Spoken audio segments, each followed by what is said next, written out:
Usually we have a little doorbell that I get to use up here, but apparently the doorbell is broken. So we'll use our lighting system, which we now have a go on. So we will convene the meeting here. Well, good evening, everybody, and welcome to the Edina City Council meeting for Wednesday, March 4th, 2020. It is now 7:05 p.m. Roll call, please. Councilmember Brindle? Here. Councilmember Fisher? Here. Councilmember Staunton? Here. Councilmember Anderson? Here. Mayor Hovland? Here. We've been saying the Pledge of Allegiance at City Council meetings. For those of you that care to join the council in saying the Pledge of Allegiance, please rise. I pledge allegiance to the flag of the United States of America and to the republic for which it stands, one nation, under God, indivisible, with liberty and justice for all.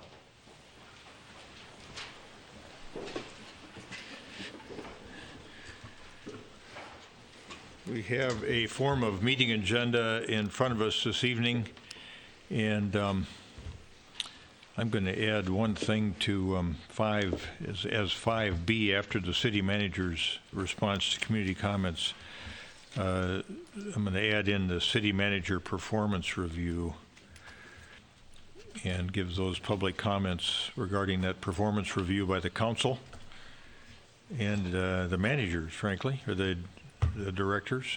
So with that change, with that addition to the agenda at 5B, is there a motion to approve the amended agenda? So moved. We've got a motion and second to approve the amended agenda. Any further discussion? All those in favor say aye. Aye. Opposed? Carried. And now we are moving on to that portion of the agenda that deals with community comment. Is there anyone in the audience that wishes to address the council on a matter of concern to them that's not otherwise on the agenda this evening? Welcome. Hi, David Frankel, Edina. There's an old saying. Your street address. I'd rather not say that, please. Would you please provide it to the clerk when we're finished so we can have it for the record?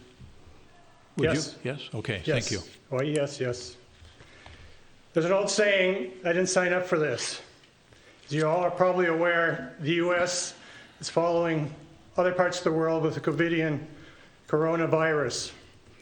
It's only a matter of time, according to the experts, the epidemiologists. According to Harvard Public Health, at least 40% of the United States will get the virus, and as many as 70% will get this. This is a time when our elected leaders and our civic staff are going to have to step up. The virus is as close as Wisconsin right now, and it may be even in Minnesota without being known. If you watch the news, the epicenter of the United States is Redmond, Washington, which is a suburb of Seattle. That area is a high-density area. It's a headquarters for Google, and it's next to Redmond, Washington, which is the worldwide headquarters for Microsoft. And it's also across Lake Washington from the University of Washington. So in that small area, you have close to 200,000 people. And there's a number of deaths already been recorded at the long-term care facility in Kirkland, and they have no idea where the virus came from. This virus has a lot of unknowns, including how it's spread. My advice, what's called the executive of King County, which is a county for Seattle and its suburbs, came out today and said other cities should use the model that King County is using. If you look at the City of Redmond website, the mayor has a 2 or 3 minute video discussing what Redmond is doing. Kirkland has something similar. We need more information on our websites. If you listen to the experts, people want to know their government's in control of the situation. It is not going to get better according to the experts. This is not fact or fiction. Michael Orderholm at the University of Minnesota, who formerly ran the Minnesota Health Department, has said his 40 years of being an epidemiologist prepared him for this virus. He has no idea how it's going to affect. And to quote him, he said, "This scares me." This should scare all of us. And you're in a position of leadership, and you're going to need to step up on this when and if it ever comes. And as Michael Orderholm also said, hoping is not a plan. You need to have a written plan for how you're going to react to this. In the case of Redmond, Washington, a quarter of their fire department is being quarantined because they walked into a long-term care facility that they weren't prepared to find coronavirus. A fire station in Redmond's closed because firefighters are also being quarantined. This is a very contagious disease, and you need to be prepared. More than 2 or 3 sentences that's on the Edina website. I would suggest the city of Edina look at Minneapolis, Redmond, and some of the others, Kirkland, and get a more extensive website that has more information on it. There are a lot of basics, but they still tell you wash your hands and sneeze into your arm. A lot of people just don't do that, but that information needs to be everywhere because people just don't do it. All right, Mr. Frankel, if we share your concerns, and if you... Well, I just hope you do. This is an epidemic that could get worse. Thank you. If you stick around for a little bit in the agenda, you will see the Bloomington Public Health Administrator coming to give us a presentation on the coronavirus status, give us an update, and then we will be providing more information and more linkage on our website after today, but we'll have her here. She may be here now. Here she is, right here in the front row in the red, and you stick around for that update. You might find that valuable as well. Well, so thank you. So.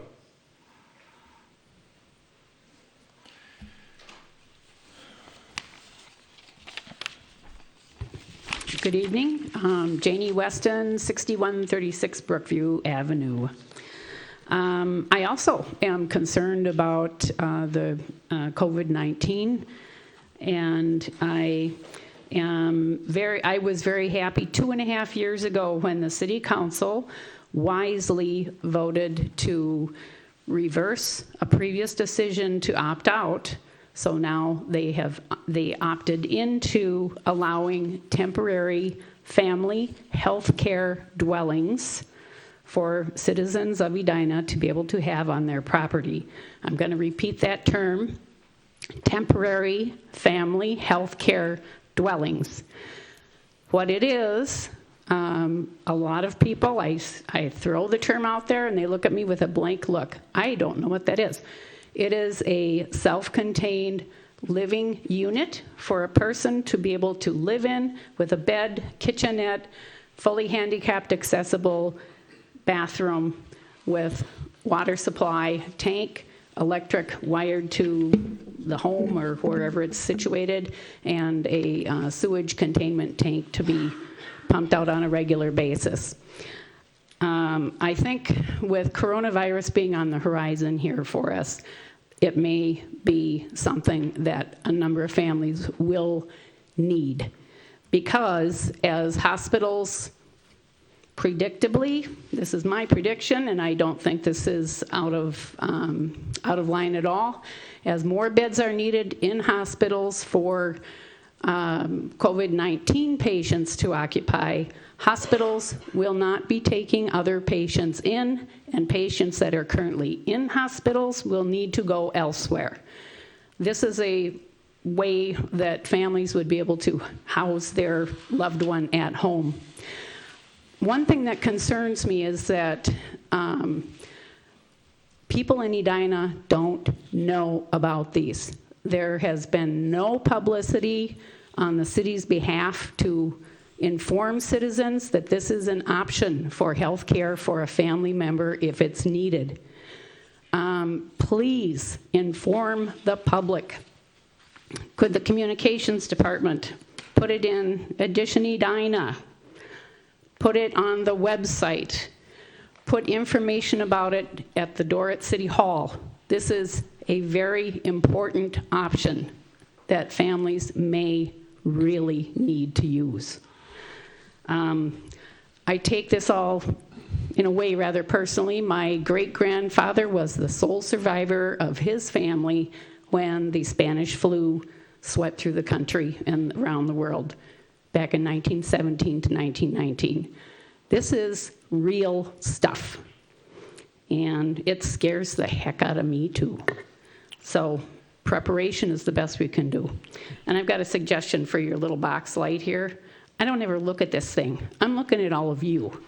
Put a little box up there too, and then I can keep track of it. All okay? Right. Thanks, Ms. Weston. So please inform the public. Thank you. Anyone else in public comment portion of the agenda this evening? Okay. All right, let's move on to, we next do, in response to comments that came in from the public at our prior meeting. Our city manager usually responds to those comments. Our city manager is over at the state legislature this evening on a bill that's important to the city of Edina. And Lisa Schaefer, our assistant city manager, is here with us tonight. And I don't know if you have any comments that follow up from our meeting 2 weeks ago. I can't recall if we had any public comment. Thank you, Mayor. From my understanding, at the last meeting, there were no questions from community comments, so this is a very easy update. All right, good. Thank you.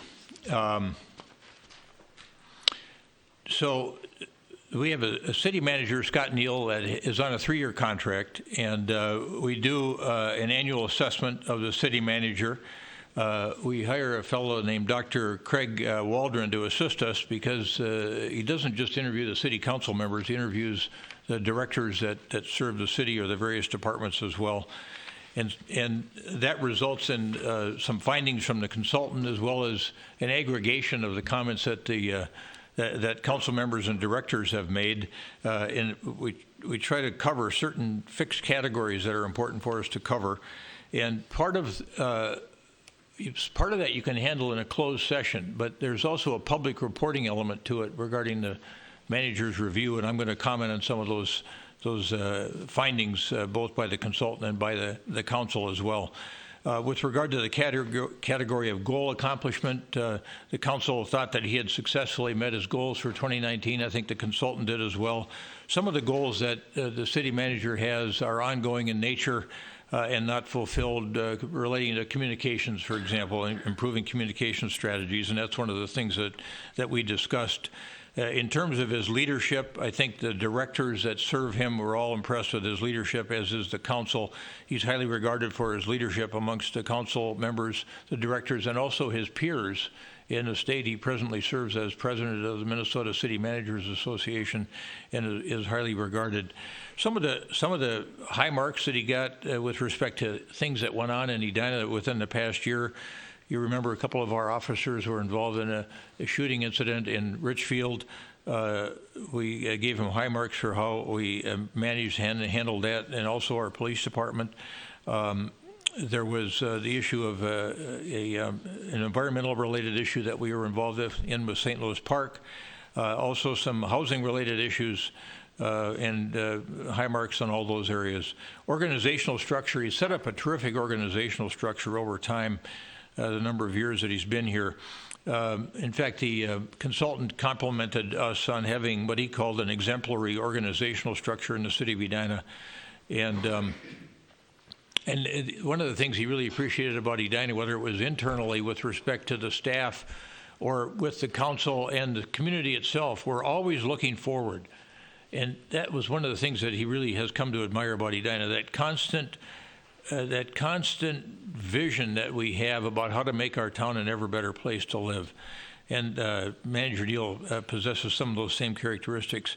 Employee satisfaction was at a real high level. The people that work here want to stay here, and there are people that want to work here constantly applying for jobs.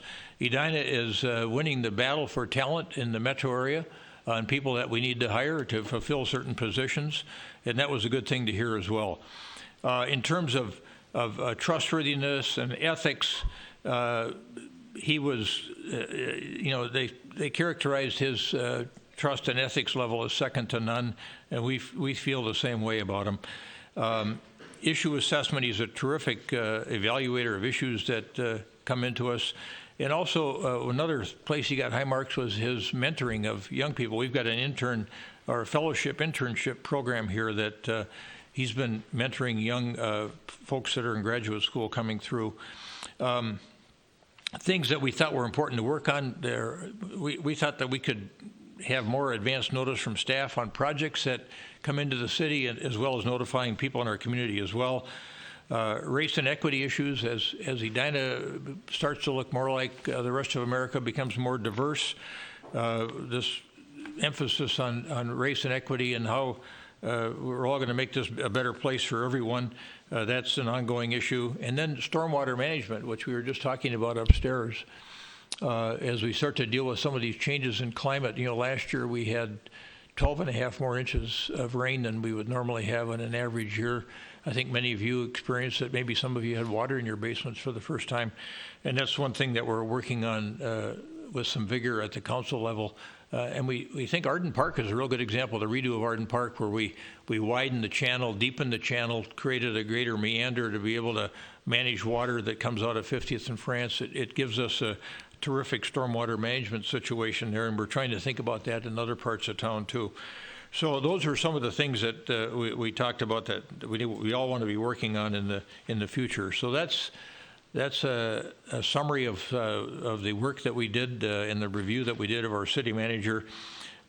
Mayor Pro Tem Mary Brindle and I will now meet and make a recommendation on salary for the coming year and for the 2 years after that on his contract.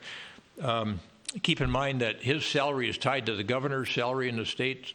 We can be somewhat higher than that, but it requires a certain level of approval at the state level, and we've been mindful of that in the past. So that's the report on the city manager's performance review. Now we're going to move on to the consent agenda, and we have a number of items on the consent agenda. Is there anyone on the council that wishes to remove an item from the consent agenda? Hearing nothing, is there a motion to approve the consent agenda as shown? So moved. Second. Got a motion second to approve the consent agenda as shown. Any further discussion? All those in favor say aye. Aye. Aye. Opposed? Carried.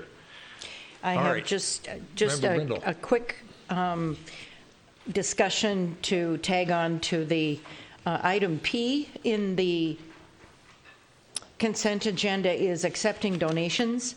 And the Edina Crime Prevention Fund provided a donation of $13,000 to the Edina Art Center. So one of the events during the year is the Fall into the Arts Festival at Centennial Lakes each fall. And what the Crime Fund does is it splits the profit half to itself, and those funds go to augment the budget of the police department for special projects, and the other half, which totaled $26,000 from last year's festival, is split evenly between the Edina Art Center and Centennial Lakes Park. So you're seeing one of those donations in the list of donations this evening. So that's the source of those funds. All right. Good. Thank you, Member Brindle. We're going to move on to special recognitions and presentations portion of the agenda. We've got 3 items in that portion of the agenda this evening. You heard a couple of our residents express some concern over coronavirus. We've all got those same concerns in our community and across the country and across the world. And so we, I think a lot of you probably don't know this, we don't have our own public health department in Edina. We've tried to efficiently share services with other communities. So Edina and Richfield and Bloomington work together through Bloomington Public Health to get all of our public health needs covered. And tonight we've got Bonnie Paulson, who is our public health administrator over at Bloomington Public Health, with us to give us a coronavirus update and talk about, I suppose a little bit about the emergency response plan, depending on what happens here. So, Ms. Paulson, welcome. Thanks for coming over this evening. Is on? Yes, it is. Thank you, Mayor Hovland and members of the council for inviting me tonight. You need a little more volume on that. Or do I need to talk a little bit louder? Looks like it's sounds a little quiet. There, maybe hold Okay. it closer. That's better. All right. I'm Bonnie Paulson. I'm the Public Health Administrator for the City of Bloomington. So I'm here tonight to talk a little bit about COVID, and you already heard a couple of comments from staff. So I'm just going to kind of go through my slides here. So this is just a picture, and it's kind of a pretty little virus. You can see it on the corner there. But the reason why it's called corona is because they have those little red crowns, and it looks like crowns. So that's why they got the coronavirus from that. So what we do know about coronavirus, and it's changing and it's new, so we don't have all the answers. But based on cases coming out of China, What we do know is the age distribution, again, is there, and the heavy part of the people who are getting sick are that 30 to 79-year-olds. You can see that 80-90% of people who get this are in that age group. It's not affecting people under 30 as much, or those over 80. It's really that bigger part. And then it's a wide range of clinical systems. 80% of people who do get this have very mild disease or hardly anything. But there are people who get very severe or very sick and very critical with this, and we've seen that with the deaths that have come. So usually it's the more elderly, the more frail with comorbidities, or somebody who has heart disease or diabetes or some other reason that their immune system is weakened, and those are the ones that are being more severe and critical. So what we do know, it's a very dynamic situation. It's changing daily. It's maybe even changing hourly. So care for those infected is currently just supportive. There's no medication. There's no vaccine for this at this point.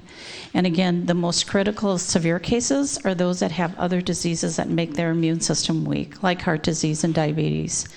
Vaccine and antivirals are being developed, but they're talking about a year away for any vaccine that's there. Could come sooner, could come later, but it's a ways out. It's not going to happen anytime soon.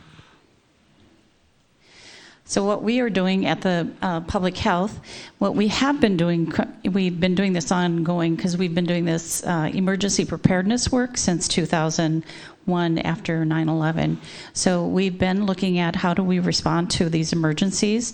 So one of the things when this started to show up in China, we pulled out our plans, we started looking at our isolation and quarantine plans, and then also how else we might prepare to be ready to respond to this depending on what happens when it comes.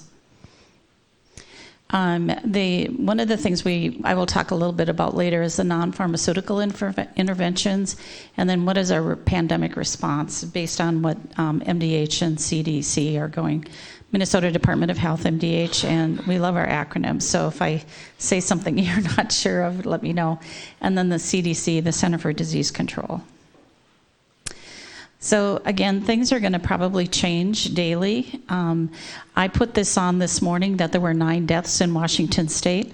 And on the radio on the way over, I heard that that has increased to 11 deaths in the country, 10 of them in Washington State and 1 in California. So you can see it's going to be changing and moving forward. As of today, I did not hear that Minnesota has any cases. We are just beginning to start to test more. There was a little bit of CDC was changing how they were letting out the testing. So as more and more states test, I think that there will see more and more cases. But right now, and I'll show you a map a little bit later, the cases mostly are on the West Coast and a little bit on the East Coast. At some point, we expect that we will see cases in Minnesota, and at some point, we expect we will see cases in Bloomington, Edina, and Richfield. This comes out of the Minnesota Department of Health. So one of the first things that we do to a novel virus like this is looking at how do we contain it. So when a first case or 1 or 2 cases are out and about, we focus on that isolation and quarantine and trying to kind of keep them away from the well. At some point, when there's multiple cases and it's out in the community, having more community spread, we look at community mitigation. And these are things that people or the cities or the schools can consider. Nothing at this point has been put forward. I think there have been some things that in Washington State they're starting to look at, but right now in Minnesota, none of these have been put in place, but it's something for you guys to think about.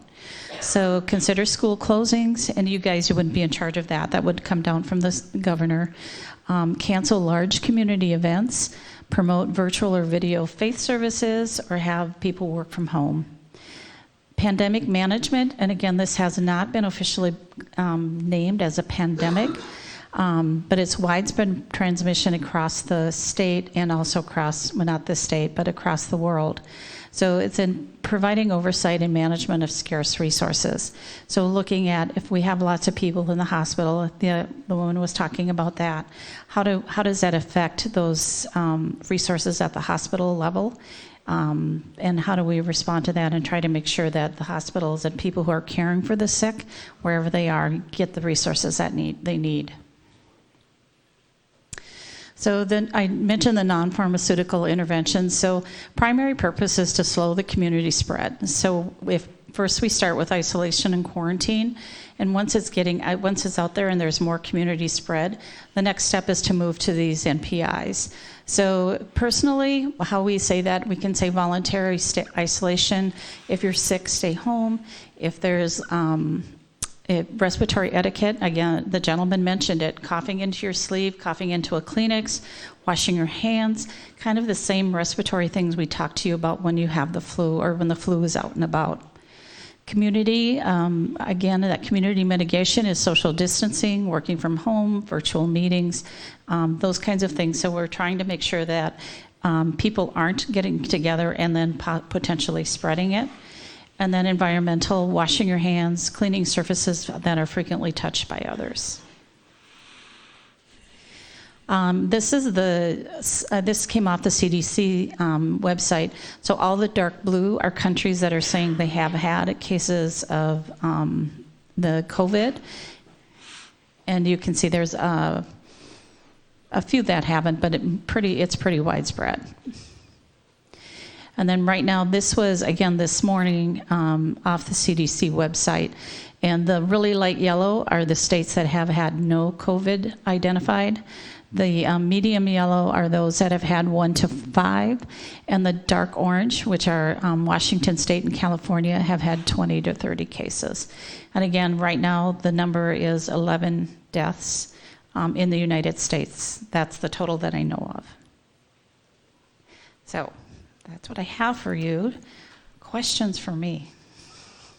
Questions from council members on this report? I've got a couple. So in terms of your satisfaction level with the level of preparedness that's gone on on a coordinated basis between you and the medical community, are you comfortable with that, or is there still work to be done there? I think I'm pretty comfortable with the partnerships that we have.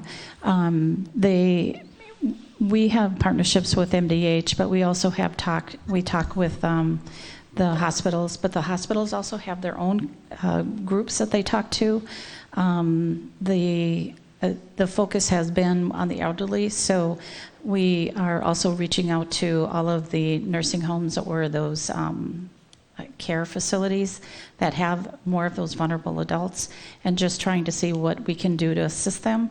Some of them already have their own things in place, so I don't know that we need to do a lot, but we'll be there if they need us. So I'm pretty comfortable with what we have for those connections. And what about a response plan? You comfortable right now with the planning you've got in place for a response? We do, and it's kind of hard to judge exactly how it's going to go. But right now, because it's kind of getting out and spreading a lot, I don't know that we have lots of isolation and quarantine that will happen. I think initially there'll be, if the cases stay low, I think it will be isolation and quarantine.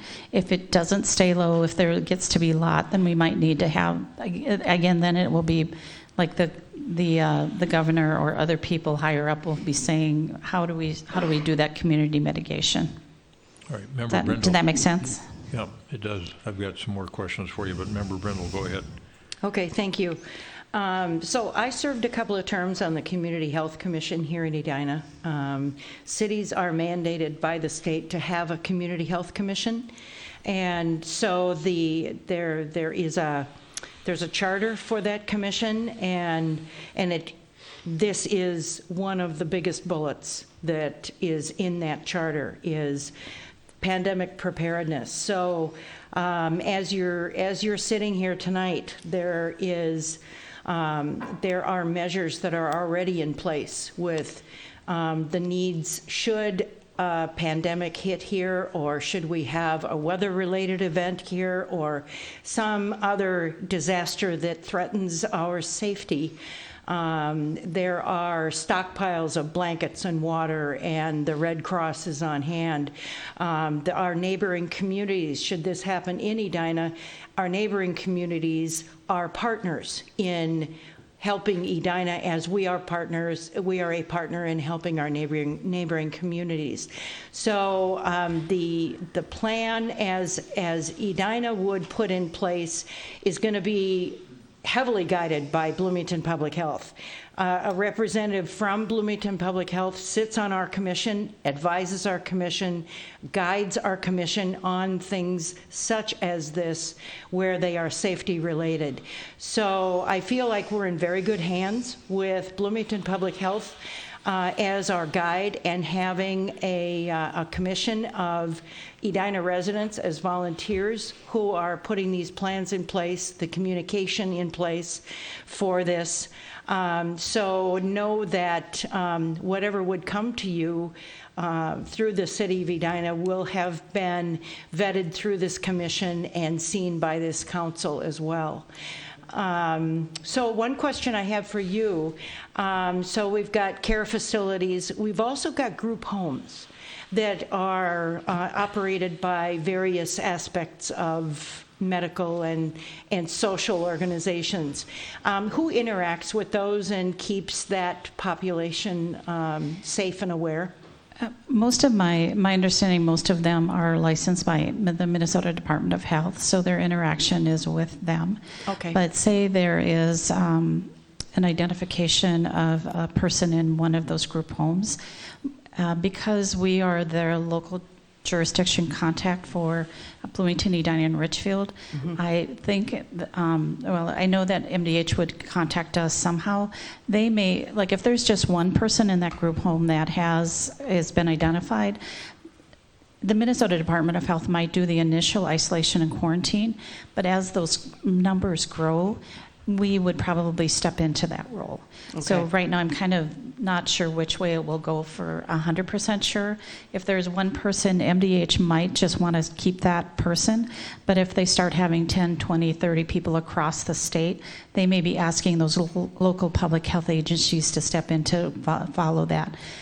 So when we talk about isolation, initially if people aren't real sick, again, this has been showing as a very mild disease, that we would ask people to stay at home, but we would telephonically be talking to them on a daily basis saying, how are you doing? What's your temp? Do you need food? Do you need medication? Trying to identify needs so that they can stay safely in their home until they get past whatever that 14-day period is.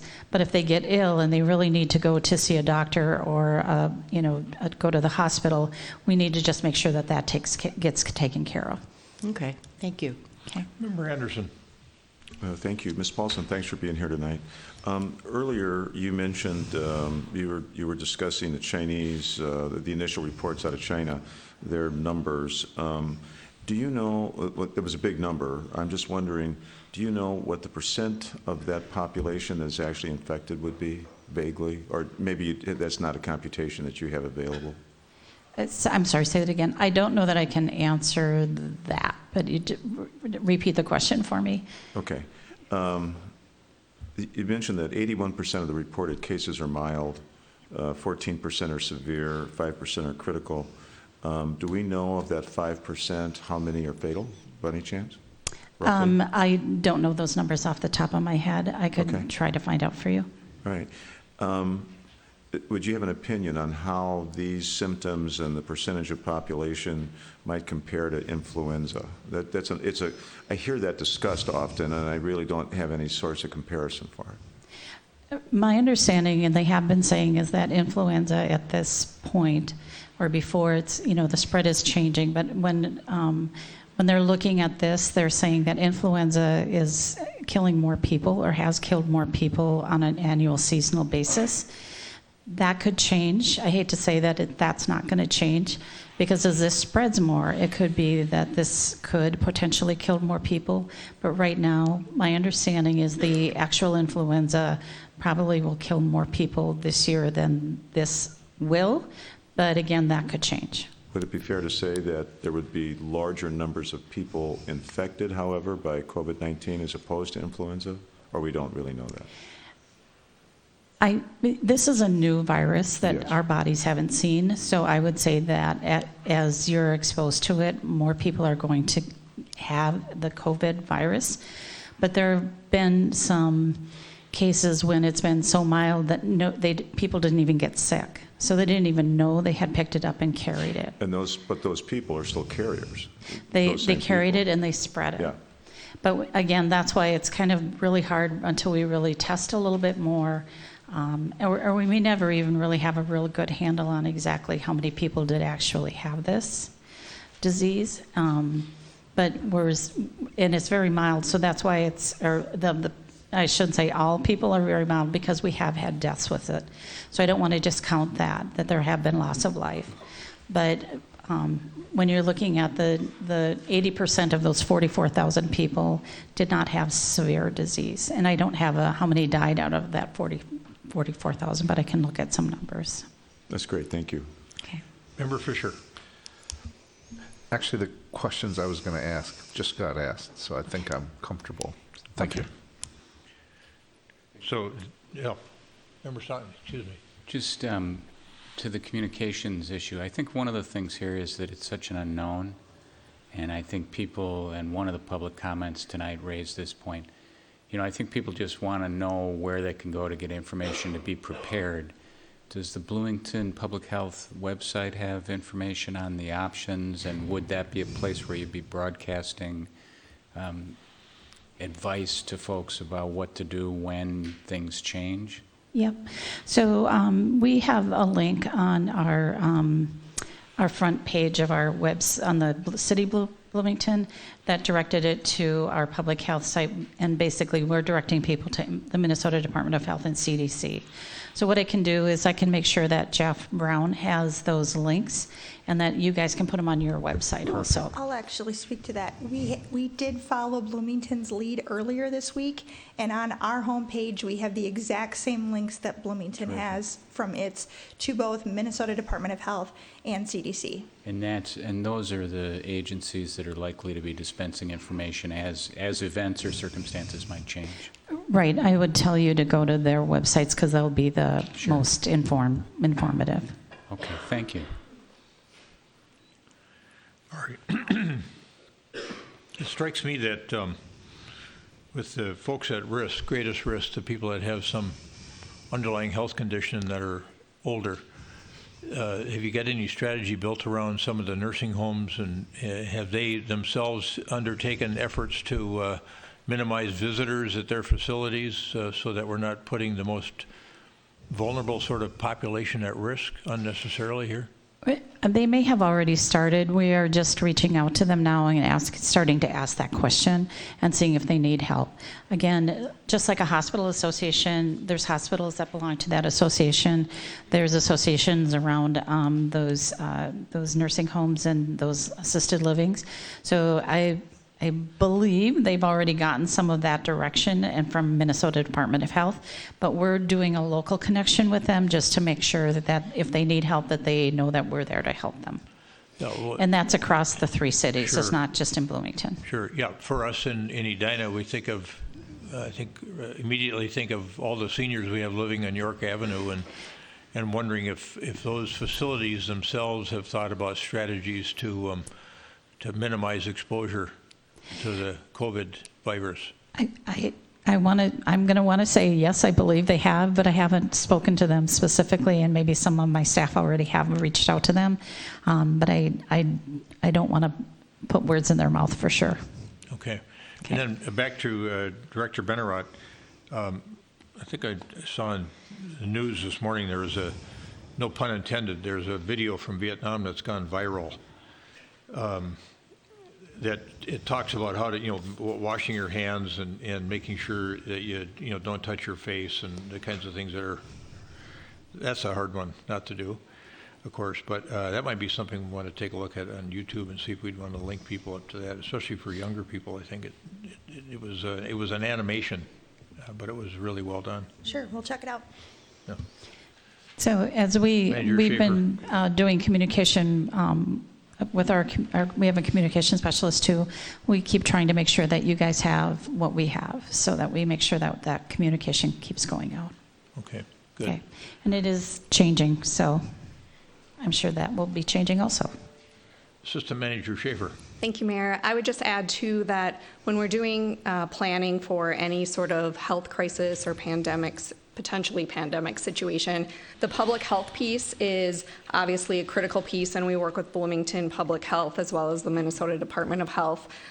There's also a lot of other facets that we work on as internal staff, which is not necessarily readily seen by people right now, but it's things like, how do we continue operations if our employees start to be out, or our firefighters have contacted who are paramedics. And so we've been working through those issues as staff and really identifying what are those critical services, how do we make sure that we have the people in place. A lot of the things that Ms. Paulson has already talked about in terms of who can work from home, who can be redeployed, what services can we discontinue.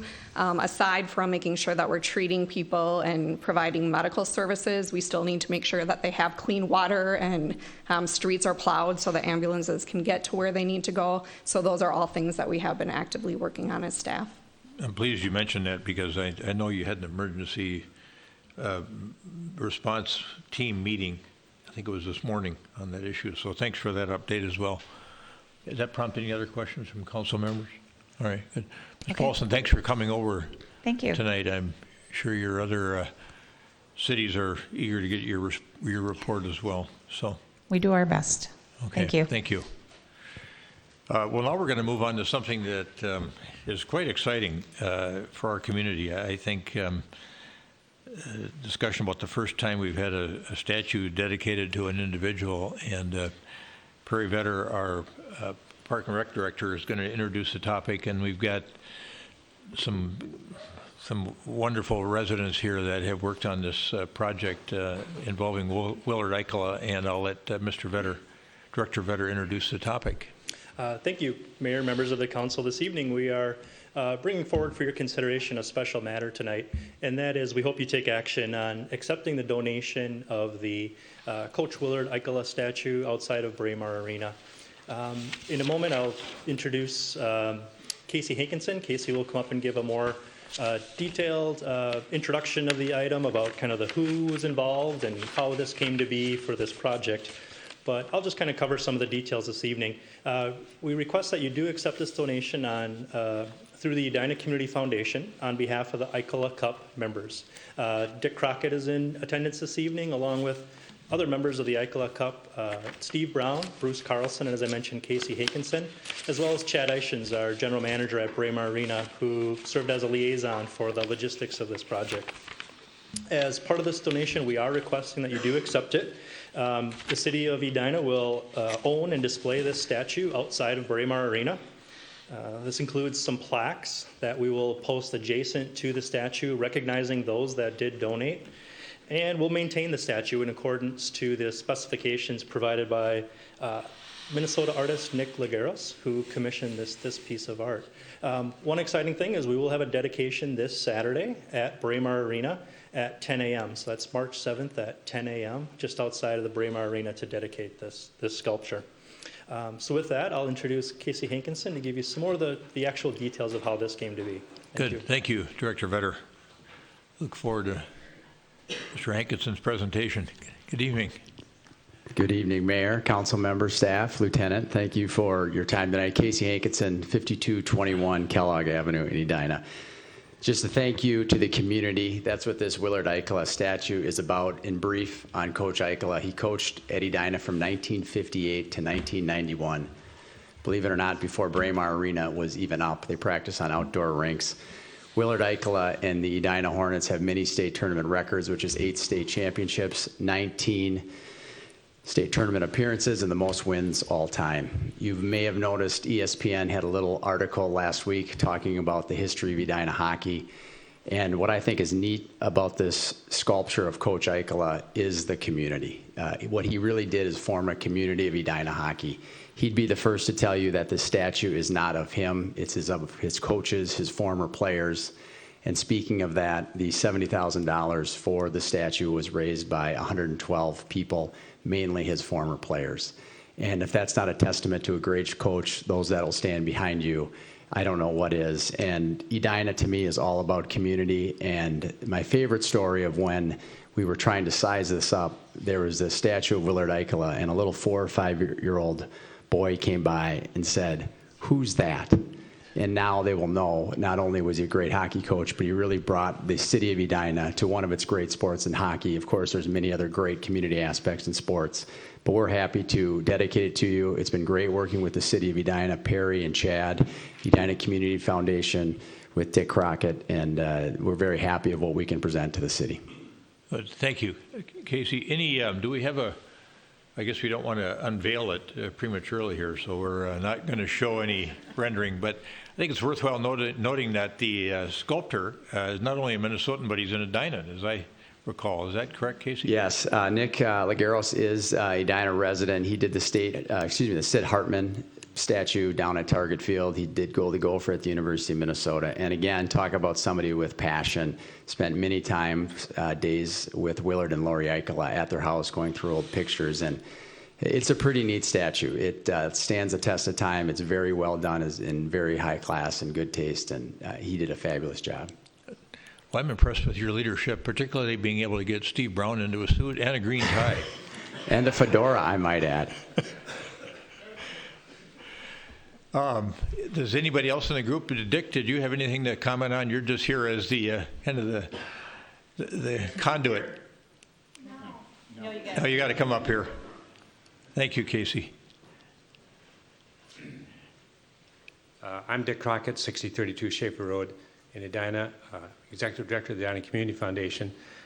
This whole project occurs as one of our Community Impact Fund programs. We now have 65 of those serving, 75 I guess at last count, serving the community. Casey and the leadership of the Eichel Cup golf tournament has been critical in bringing public engagement into the community. It's been a pleasure working with him. This has been an exciting project.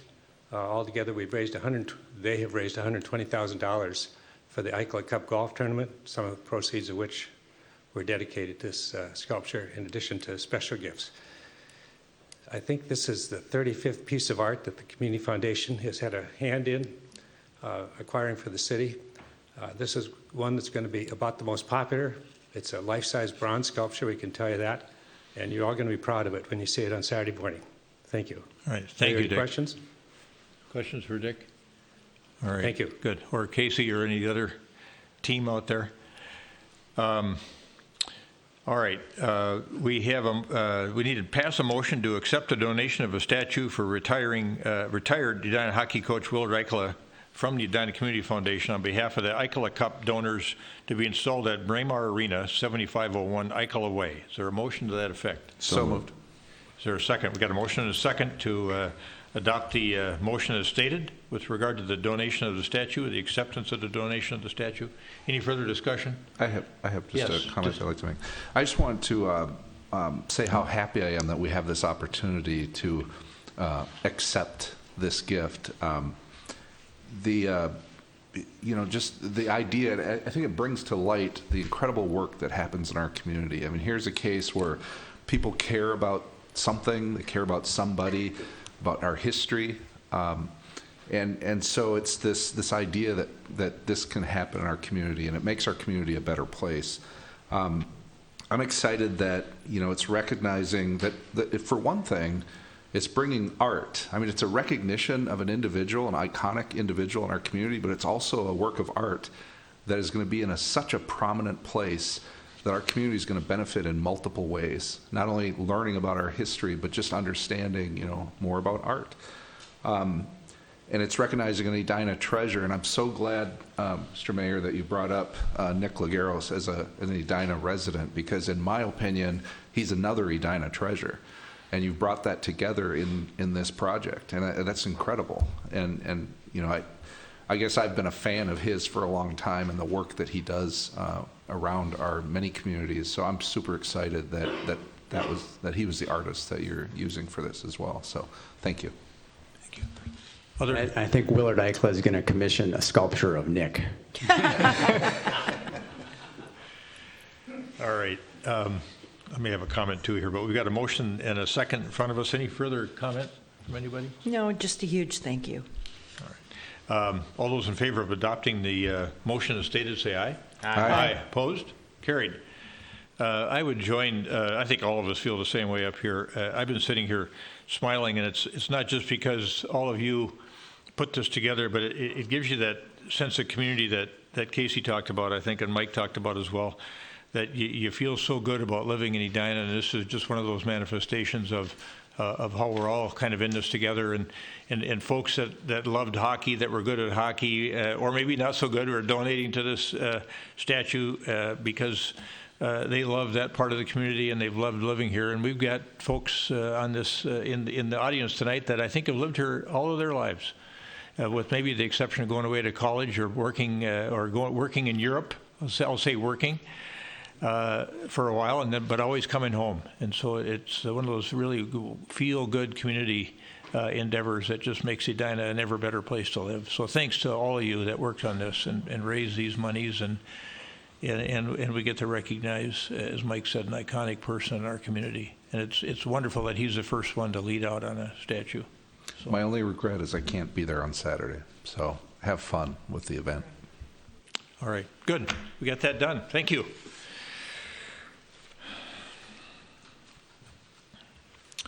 And the next matter is the traffic safety summary report that we've been getting annually from Nick Baller, and he's our traffic safety coordinator. Mr. Brown, you owe me a phone call then for the usual breakfast.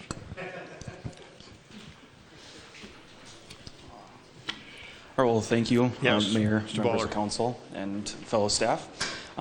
Again, my name is Nick Baller. I'm the traffic safety coordinator here for the city of Edina, and tonight I'll be presenting about the 2019 traffic safety summary report. Mr. Baller, would you hold on just a moment? Before you guys leave, you're all in government class, I take it, and all ninth graders? Yeah? You want to all stand up so we can see all of you that are here? I know you needed to be here for an hour, and we started a little after 7, but that's okay. We'll let you slide out. We really, I think I'm thinking the TV, the folks in the production room are probably scanning the audience so that anybody that wants to know if you were here or not, there we go. True. And are you all from one class or multiple classes? Multiple. Yeah, so give us a shout out as to who's your teacher and what school you're at. All at the high school? Yes. Yeah, and which teachers?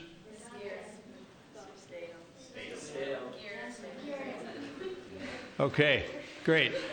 Well, thanks for coming over tonight and enjoying yourselves. And there's lots of ways you can do this. Don't forget Walk with the Mayor is another way you can get that hour taken care of and get some exercise at the same time. All right, Mr. Baller, back to you. All right, thank you. And if everyone wants to continue to stay and watch the traffic summary safety report, it'll only just be a few minutes. So I'll be reviewing the 2019 traffic safety summary here. I'll be going over the overall statistics and trends that took place in 2019. I'm not going to go through how the process works or the type of categories they're all broken down into. So I'll just get started with, in 2019, there were 163 total requests that were submitted. They can all be submitted through phone, mail, email, or the city's website, which is also used as the Edina 311 app. And in 2019, there were 151 requests that were reviewed by the Traffic Safety Committee. So these two numbers don't correlate, as some requests that may come in late fall, early winter from the year before. Data might need to be collected the following spring or summer. So this is why these two numbers will likely not tend to correlate perfectly every year. So of the 151 requests that were reviewed, you can see that the highest amount of requests that were reviewed were parking and signage at 33% of all the requests, followed up with traffic calming at 22%. Then we have pedestrian safety at 20%, then intersection control at 15%, and then we round off with the final others at 10%. Out of the 151 items that took place, there were 24 A items, which are when staff recommends action. There were 14 parking and signage recommendations for approval. One example was removing the temporary on-street parking to change it to permanent on-street parking on West 51st Street between Halifax and France Avenue.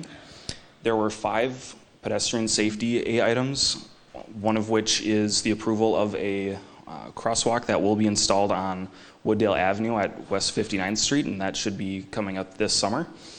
And then one example of the 4 traffic calming requests that was approved was to add traffic calming and a police presence on Maloney Avenue to help overall slow vehicles down in that corridor. There were also 17 B items, and that was where staff recommended no changes. And there were also 110 D items, and that's where those are solely handled by me, the traffic safety coordinator. One quick example would be if a request was made for a stop sign that was not warranted in any facet. This is something that does not need to be reviewed by every traffic safety committee member. Them or other staff are able to go through the report, and if that item maybe needs further discussion, they will mention that at our staff meetings.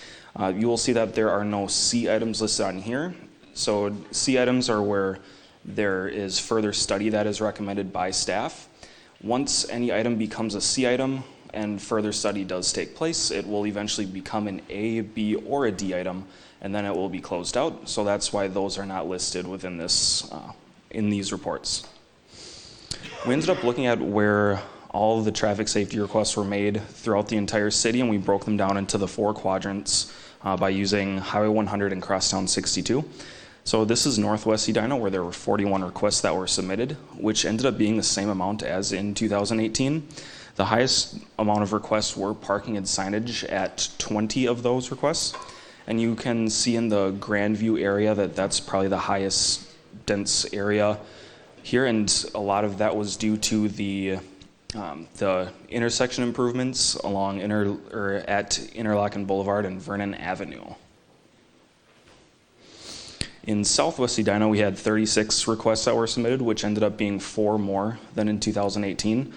The most requested item in this quadrant ended up being parking and signage with 10 of the 36. In Southeast Edina, there were 24 requests that were submitted, which ended up being 2 less than in 2018. The most number of requests here were intersection control, and you can see down in along 77th Street near Computer Avenue, there were a few intersection control concerns due to the new Pentagon Park development that's kind of been taking place starting last year. In Northeast Edina, we ended up having 62 requests that were submitted, which ended up being 3 less than in 2018. The most requests that were made here was a tie between parking and signage and pedestrian safety. You can see that quite a bit of requests were submitted down nearby Strachauer Park, so just a little bit north of Highway 62 along the east corner of the city there, and a lot of those ended up being due to the France Avenue Bridge redecking project over Highway 62, and there was also a neighborhood street reconstruction project that took place in that area as well. So that's one of those reasons why for that big cluster there. We ended up looking at all the requests throughout the whole year by month, and the breakdown, when you look right away, you notice that April and May, there's a big jump of requests that were made. And a lot of these ended up being due to the beginning of construction projects and also new detours. So that's why those are as high as they are.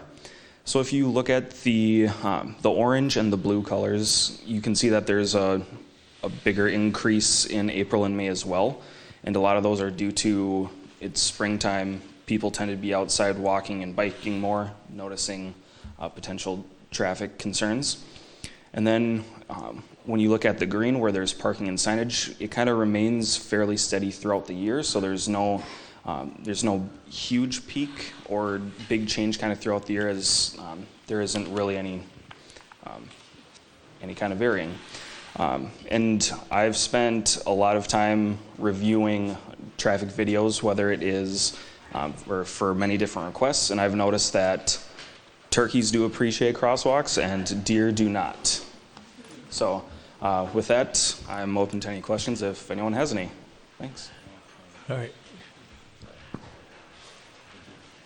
Well, you held them. Yeah. And you got all Perfect the way timing. through your presentation. Yeah. I think you should think of it as a standing ovation, a moving standing ovation. All right. Questions for... Do you think some signage would help for the deer? Yeah, yeah, absolutely. Maybe directing him to the crosswalk. Any other question? Member Brendel.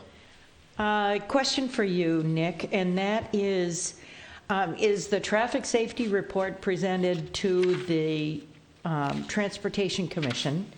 And what kind of input do they generally have? And do they provide guidance into what items are acted on or what items are not acted on? Yeah, I did present this to the Transportation Commission, so the previous meeting before this one. And their biggest feedback that they had was they did appreciate our geocoding with locations of how requests are submitted. And they're curious as to if we're being more proactive towards these types of requests compared to only reacting to them. And that's where we are able to utilize where our requests are to go along with our future street reconstruction projects. So that's another facet where we might not be receiving requests in certain areas because they've already been acted upon in the past few years. We have that, and then we also, I'm sorry, what was the second part of your question again? Well, and what kind of guidance do they provide on what items are acted on and not acted on? Yeah, so for the most part, all items are acted upon based on when data is collected and when this is able to be reviewed by staff. So a lot of pedestrian safety concerns made in January or February might not be able to be reviewed following data collection in the summer or spring months, maybe even later than that. So that just tends to vary depending on staff availability. But they didn't necessarily have any concerns or requests for focusing on certain types of requests. So Mary, maybe I can help just answer. So when the traffic safety report goes through the committee, that report is taken to the ETC every month by Andrew Scipione. And then at that time, that's where the ETC can comment on things. And sometimes they pull an item off that report and say, hey, can you look at this? And we'll take it back to the committee. Other times they'll pull it off to comment. Sometimes we'll have the actual person that asked for the request be at that meeting and may or may not speak. So they have an opportunity to pull items and talk about them and then ask staff to review them again, or we give the reasons why we shouldn't, and then it gets approved in some form at the ETC before it comes to the city council. Okay, thank you. Other questions for Mr. Baller? I was wondering, I think this is the second year you've done this? Yes. And I'm wondering if you look at those two reports back to back, are you seeing any early indicators of trends or garnering any trend information from it that helps you maybe take something to the Transportation Commission and say, hey, this is something I think we should be looking at from a policy standpoint? It's difficult to say because when items are reviewed compared to when they are received can be completely different times of the season. So I like to look at the monthly concerns when they come in to show, in the winter months we might have more concerns about on-street parking. Springtime is when we have more concerns about pedestrians being outside.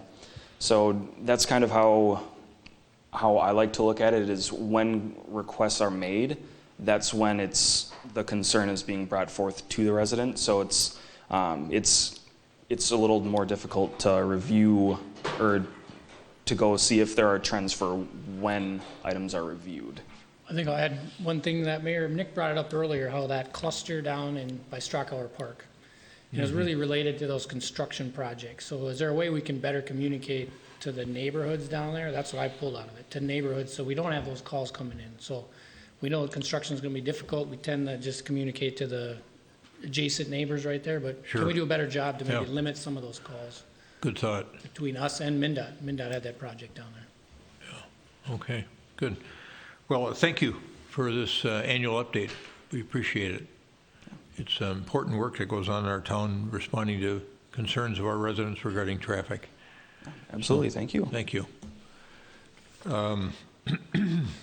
All right, we're going to move on to the public hearing portion of the agenda. We had one matter scheduled this evening in public hearings, and that was going to be hearing a presentation on a request for a parking stall variance and a potential revised final development plan for 4500 France Avenue South. But that matter has now been continued to May 19th, and we need a motion to continue that matter to May 19th. Is there a motion to that effect? So moved. Second.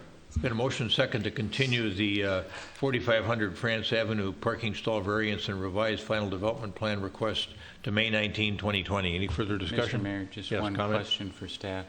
Just wondering how we've communicated. I assume since there's no one here for this item tonight that we did some communication. I know we had gotten a number of emails from residents in the community interested.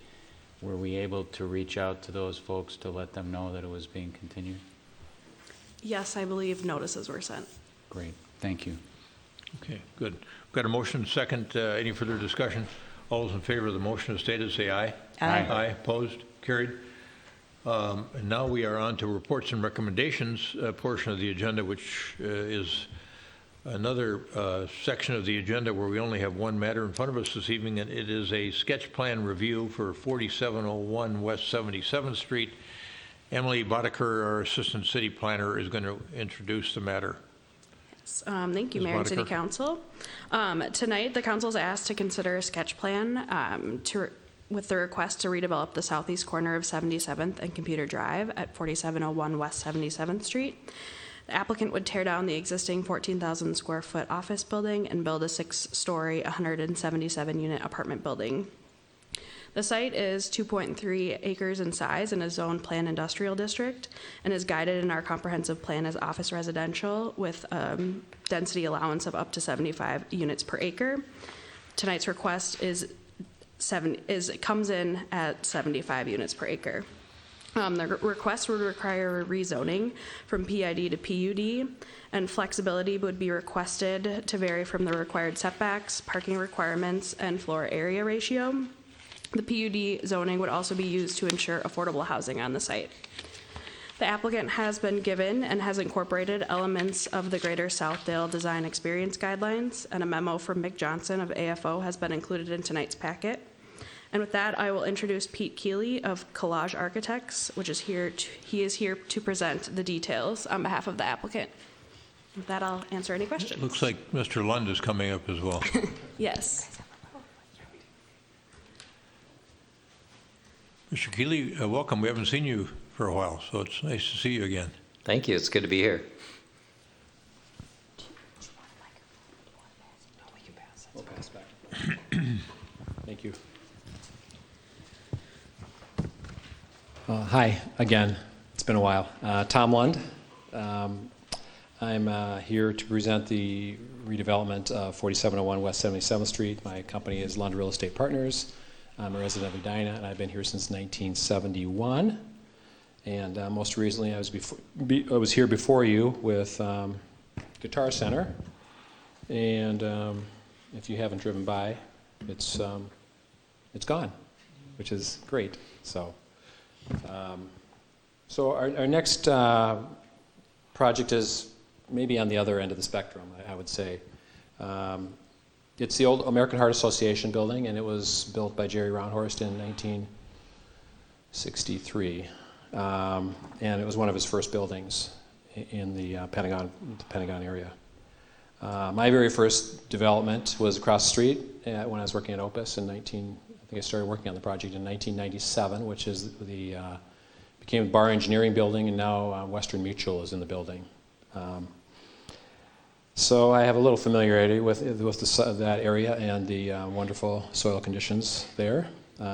Tonight I'm joined by Pete Keeley, and essentially, other than Pete, we're using the same team. So we have Westwood Engineering, who did made sense. They did a great job for us over at Guitar Center, but also they did Pentagon Village, so they're very familiar with the whole floodplain issue that's happening over there that needs to be considered. So,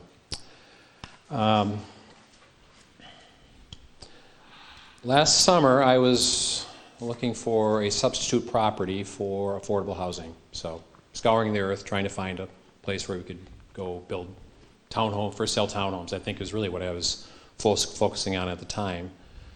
And came across 4701, and it had a sign up for sale, and I called Jerry Clark, the broker, and took a tour of the property, and realized it's on twice the site really of Guitar Center, so it's 2.4 acres, so just about twice the size. We put in our contract, I'd say late August, and then we started our site due diligence, and really the first thing we did was we hired Braun Engineering. They went out and they did the drilling, and as suspected, we found the lovely soil that is there today that everybody has to deal with. Next step was to meet with Carrie, so we met with Carrie, and Carrie just basically presented the boundaries or the rules of the site as in terms of what the zoning was and what the 2040 plan, what the guidance was there. And it was 75 units per acre up to 12 stories, which were the two things that I was most interested in. There were other uses that were allowed, but multifamily was something that was considered there. We really felt that this was an underutilized site, and maybe we could do something that would be a little different spin on what's been built around Southdale, which has been lovely and great product, and we're all fortunate to have as much as we've had around Southdale.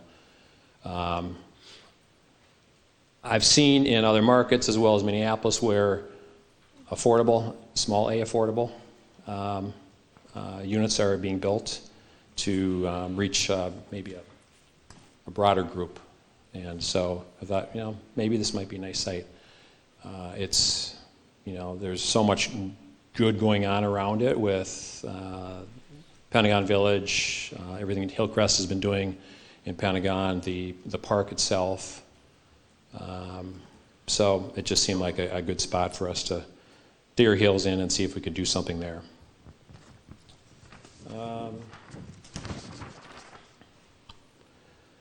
The other thing that was happening as I was looking for this affordable housing site was I was just noticing that 76th Street was changing a lot. And there was a lot of repurposing of existing buildings, which could have happened or could happen here. It's kind of that mid-century look that you could, we had Pete look at some options of doing something there and maybe doing something on the east half of the site, but it was really a underutilization of the site. So, but between Pentagon Village, Aon, Pentagon Office Park, all the repurposing of all the buildings, it just seemed like that neighborhood was changing a lot, and this is obviously a great location. So we went to work with the vision, with the rules respecting zoning, Southdale plan, density limitations, as I mentioned, the high water table, it's particularly high here, and we needed to plan for the floodplain issues that are here. And next week we're meeting with City Engineering, Watershed District, Westwood Engineering, Bar Engineering. So we're all going to get together and see if we can begin to better understand what's there and what can happen there. Hopefully we don't run into a terrible roadblock there. The result of our planning has just been smaller units on average, and with the goal of providing product that's more, I say, small A affordable. We will comply with the affordable housing policy, but this will be for these smaller units come with a lesser price tag in theory, and they have these buildings tend to have really nice amenities. I'm not talking about pools or anything like that, but just great community space where people, maybe they're living in a smaller unit, but they want to be with other people and in kind of a, just a really nice environment. So I said, well over a year ago, it was probably 2 years ago, that this is happening in other cities, particularly Minneapolis, but outside the Twin Cities, and why can't we do it out in the suburbs, kind of like we said at Guitar Center, and thankfully fortunately that's moving forward for the community. So we're excited about this project. We really look forward to hearing your feedback and comments, and with that, I think I'm going to turn it over to Pete to do the summary. Thanks, Mr. Lund. Thank you, and good evening, Mr. Mayor and members of the council. I'm fortunate to work with Tom again after about 15 years, so it's good to be working with Tom, and it's good to be back in Edina. I think it's been a couple of years since I've been here. So I'm the owner of about a 15-person kind of boutique design firm that specializes in housing, and that's what we do. Pretty much anything that anybody lives in, but we really kind of focus on apartments and these kind of living environments, and really try to make, I would say, great homes for people, and that's how we approach it. And we really try to look at who lives there, what type of spaces do they want, need, how to make these units kind of great places to live and to be. And so, as Tom was saying, in this case, these are going to tend to be slightly smaller units, and so the smaller portion of the units lends towards kind of the affordability factor, the little a, which is we can just charge a lower rent. But in addition to that, there's really great amenity spaces around that. So people can get out, they can meet their neighbors. It's some lounge space, it's some areas for people to work. If they work from home, they could essentially have a conference or meet some other people. We've tried to set it up for some of the future kind of ideas as well in terms of app-based ride share, and some sustainability ideas. So I'll walk you through the plans, where we're at, how we got to where we are at, and some of the thinking behind that, and maybe where it's progressed a little bit from about a week ago. So up on the screen is that's the American Heart Association, the building Tom was referring to earlier. I think everybody is familiar with the floodplain. The building is right in the middle here, kind of right in the middle of the floodplain. And this actually sets up a lot of the issues that we are dealing with. And so the first floor level, we want to set 2 feet above that floodplain, which essentially puts the first floor level 4 to 5 feet above the curb. So it does become an issue, certainly in terms of getting any kind of underground parking. It also is some access issues as well. So we're dealing with trying to raise the building up, fill some of that soil in, but yet still make it feel very pedestrian. And so in that kind of led to some of the parking solutions that we have. So the building itself, we kind of get into right here. So there it is, sits on West 77th. We did look at the guidelines, kind of the South area guidelines. Response from Mick and whatnot is really trying to create this street room. And so that was kind of the first step, is to set it at a 50-foot setback. We've got 2 portions of the building, one a little bit on the east side, one a little bit on the west side, and we have a middle bridge piece, and all those have walk-ups along West 77th with careful consideration to what could happen on the curve on West 77th. So we see that as a really good opportunity to kind of bring some visibility to that site. So the building's pushed fairly close to the street. We do have some relief spaces for gardens, walkouts, some semi-public, semi-private spaces, and then on the south side, kind of a roof deck. So the plan right here, this is the front drop-off, so people could drive in through under a porte cochere. We see that for kind of app-based services, so people can come and get their ride and get back out. This is also an access to one of the levels of parking on the west side, right off Computer Avenue. There is a second access off West 77th, and one thing I will say is these 2 ramps it's not a ramp, it's actually 2 plates. So when you enter the lower, it's flat, and when you enter the upper, it is also flat. And so one advantage to that is long-term, if these uses change, they can kind of adapt from parking. So that's one of the ways of kind of future-proofing it in a way. But it also creates a very efficient system. And a ramp essentially kind of wants to go down, otherwise we lose about a half level. So we are trying to get from 4 feet on Computer Avenue up that level to the porte cochere and then back down, which is what has set up some of the access points. On the east side, we do have an access off West 77th. That portion of the road, and we want to design it like a street. So it'll have a street, it'll have kind of a boulevard with trees, and it'll have sidewalks next to it, so it'll kind of have a pedestrian character to it. That will ramp up slowly. I wouldn't really call it a ramp because we're going from 0 to 5 feet up above the curb. It's kind of going with the grade, and there will be a series of kind of terraces or retaining walls up on the front, which create these kind of semi-public, semi-private spaces that the residents can come out to, but this should look relatively flat as it's going up to the grade. The ramp actually happens in the inside portion right in here. So as it gets to that portion, it's starting to ramp up to get to the second level. The building's kind of an L shape as we have it designed right now with the roof deck off of the back side, off the south side. So we have a south-facing courtyard that will be an amenity deck. Not really sure exactly what's going in. We're just kind of programming it at this point. The lighter orange areas you see here are all areas of the building that are slightly dropped down from 6 floors to 5 floors. So we have 2 levels of parking. The parking is lined with active use. So this is the first level. So we have active use along West 77th. And then 4 stories of wood frame housing above that. We also have a loading zone, so we can bring one of the kind of big functions that happens in these buildings. People move in and move out. And so we have a designated place for loading for trash to come in and out as well. So we got the access point off the east over here, the one off Computer Drive. The yellow area is kind of a common space, so as you enter the porte cochere, you kind of spill out to this glassy open space to the garden beyond.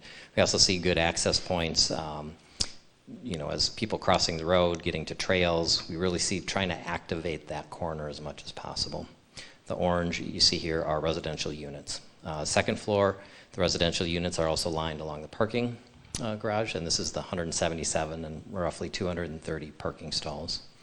And then as we stack, the building stacks up, they are kind of studio units and small 1-bedroom units is a large proportion of this. We also have some 2-bedrooms, kind of standard 2-bedrooms, and some larger units. And so we get up to about 1,200 square feet or kind of larger size, seeing kind of penthouse.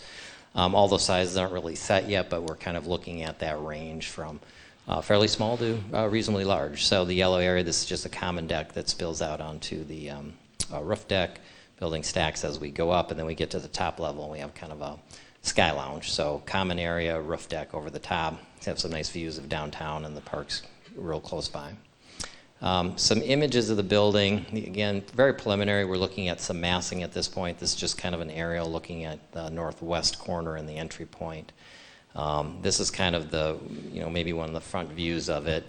And again, these are just really massing models. We've spent a lot of our time kind of looking at layout and sizing and space and less on kind of building architecture, so to speak. So, but this is kind of the front portion, the corner of the building. We'll have few balconies on this, but we will have some, maybe some of the larger units, especially on the corner.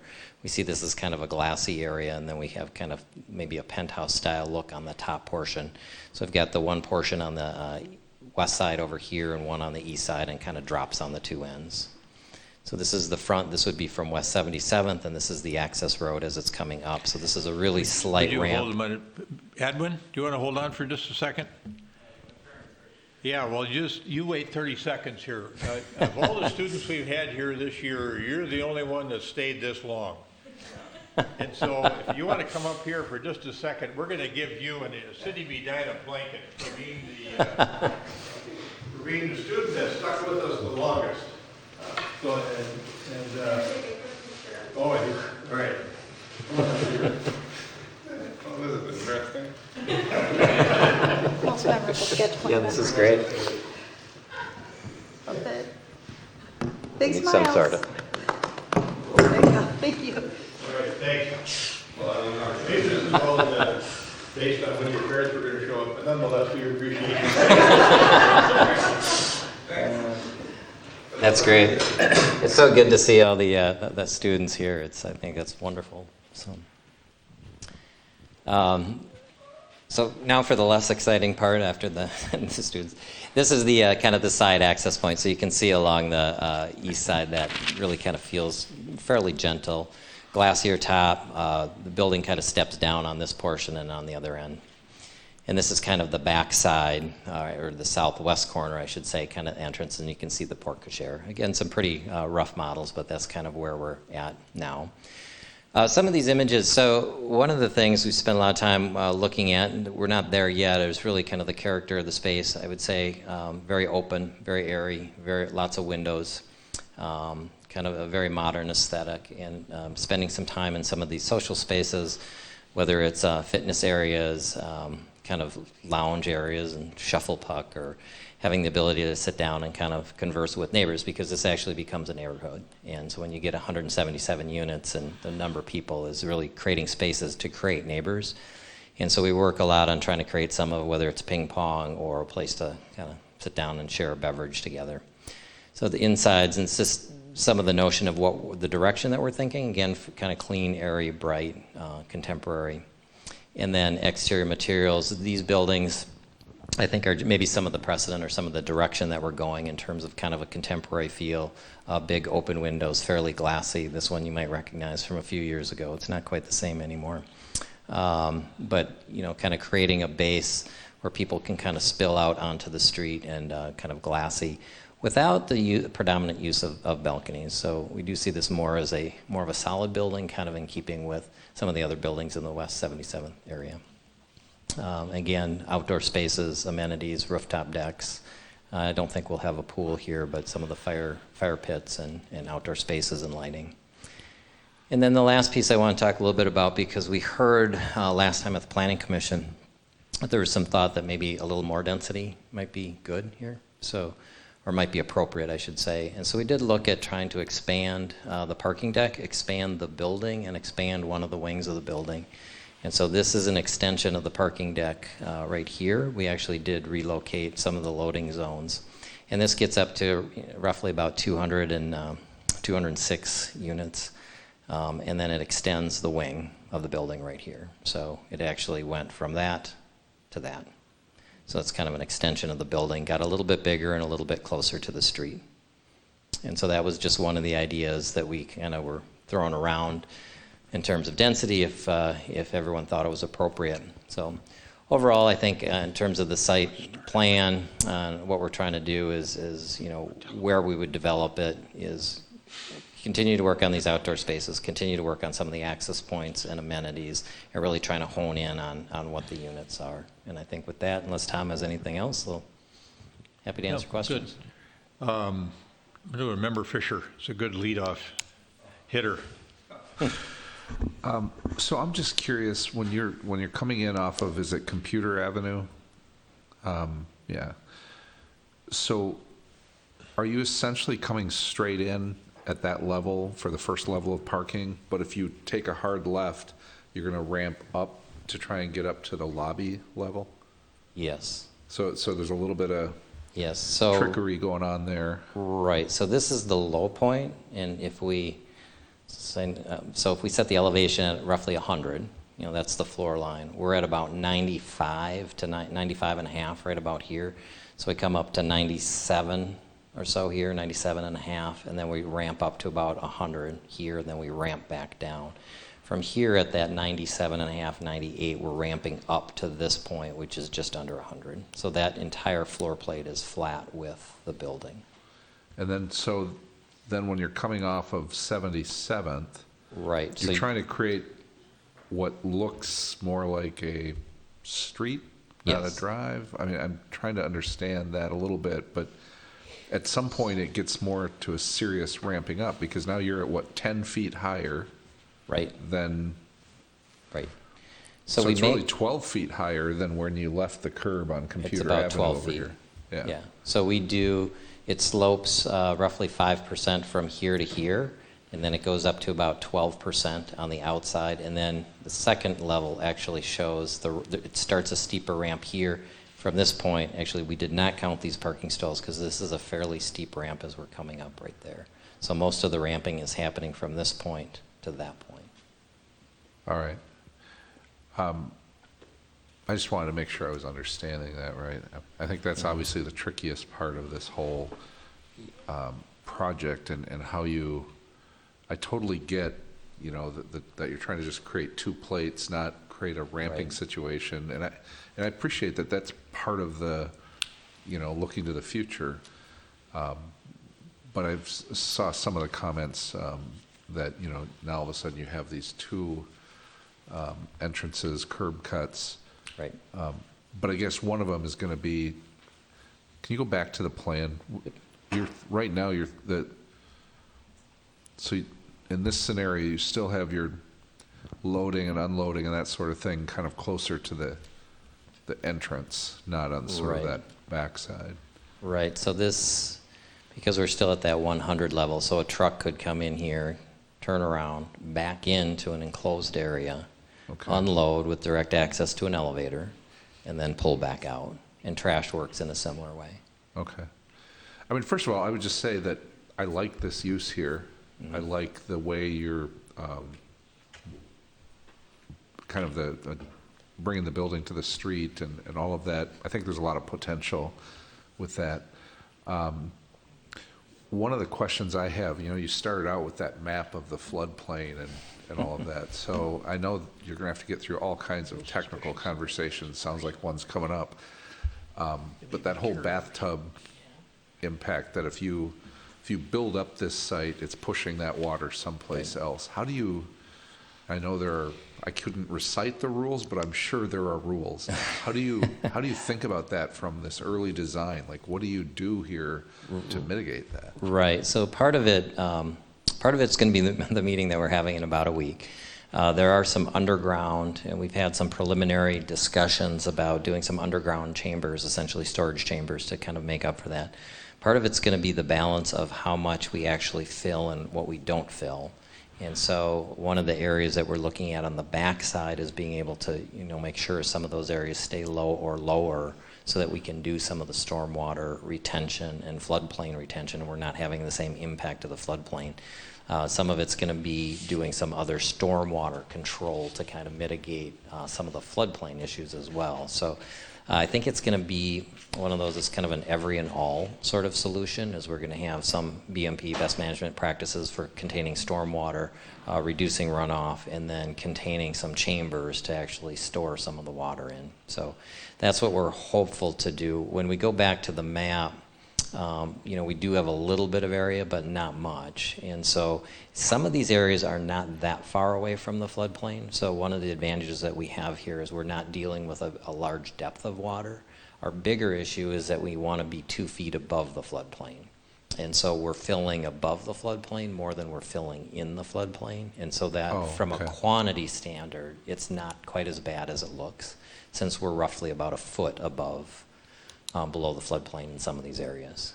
Okay. And we just spent an hour and a half in a work session talking about stormwater and all these sorts of things. Right. It's really top of mind. But I think what I like in your early ideas here is you're trying to be, it's a forward-looking kind of concept in terms of how do you future-proof or future think about development.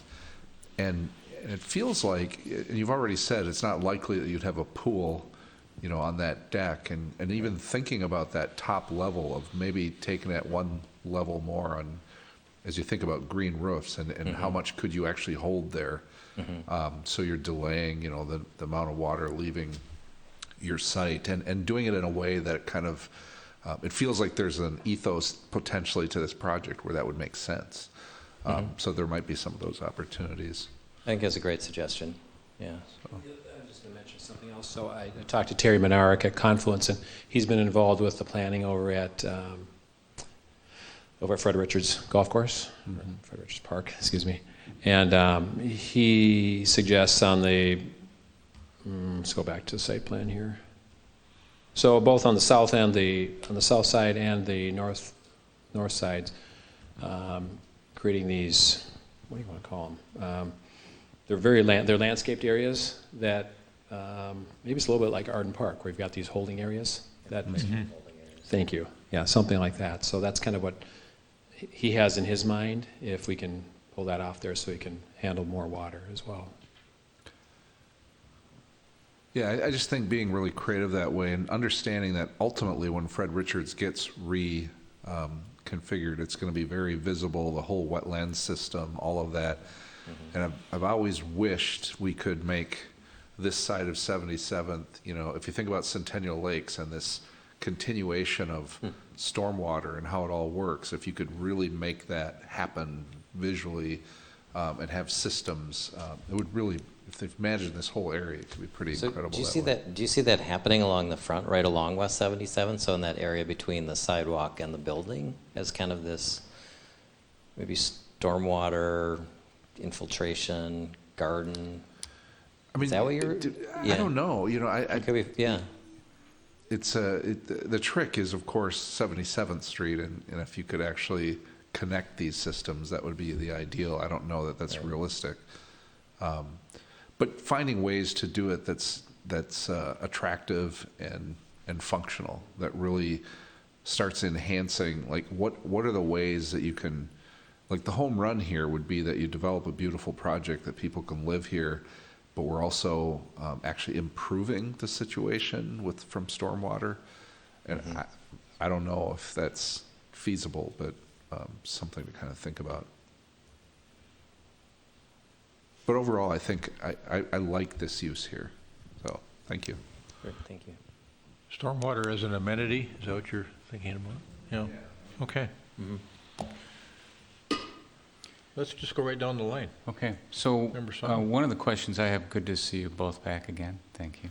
Thank you. One of the questions I have is, what do you envision in terms of how this fits into the broader neighborhood?